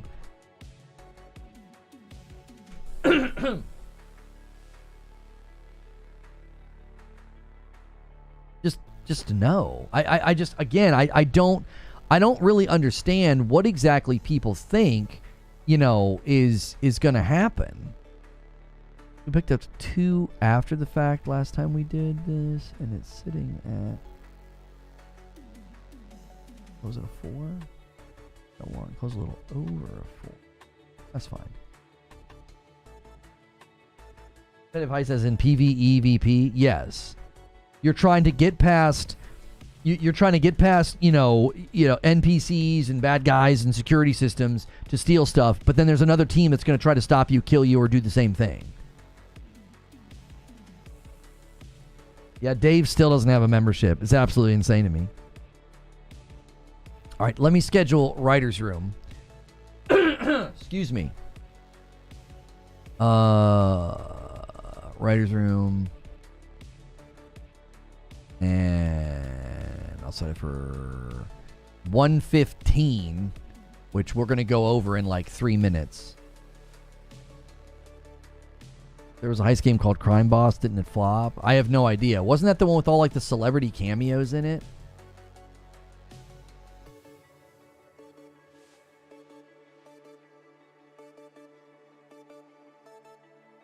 Dave needs in. I mean, I don't know, dude. Dave and Feed have dodged just every single member. You guys are out of time. I don't think you're going to be able to scramble and get 160 members. We don't have enough time. You have like 3 minutes. So I'm setting up the redirect right now. It would have to be nothing but members for the next 3 minutes in order for you guys to pull it off. It would be a record on the channel if you guys did it. Sometimes creative freedom needs to be checked by current market situation. Sony could be guilty of giving the creators too much freedom. I mean, on one hand, I kind of like the idea of them saying, hey, I saw a really, really great speech by that guy that I like so much. I always forget his name. He's like the inspirational speaker, and he's got the glasses, and his last name's funny, Panicky or something like that. Anyway, he said that one of his best bosses it drove him crazy because he'd be asking his boss, this is the situation, what do you think we should do? And he said the boss would never give him an answer. He'd say, what do you think we should do? And he would let them do things and try things and fail. And as long as there was ownership and as long as there was an attempt to fix it, he would let them do those things. So at one level, I like that. I like the idea of let your creatives do stuff. But you also have to be like, hey, dummy, you're just chasing a trend. Nobody wants that. Nobody wants a 5v5 hero shooter. I don't care how creative you are. Nobody wants competitive heist. I don't care. I really, really don't care how, creative you are. It's just the market doesn't want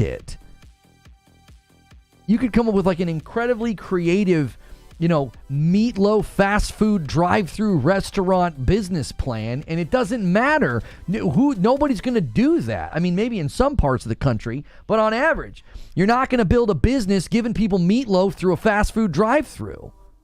Nobody wants it. You don't need to do market research to know that I'm right when I say that. Like, just picture it. Meatloaf through a drive-through? What? No, what? The smell alone would make you say no. Meatloaf just always kind of has an odor to it. You'd be like, ugh.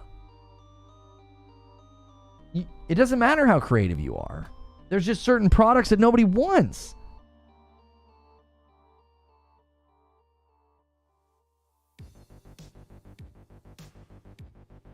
All right, I'm going to spam a link in chat, and we're going to go ahead and go to Writer's Room. Valiant efforts today, really.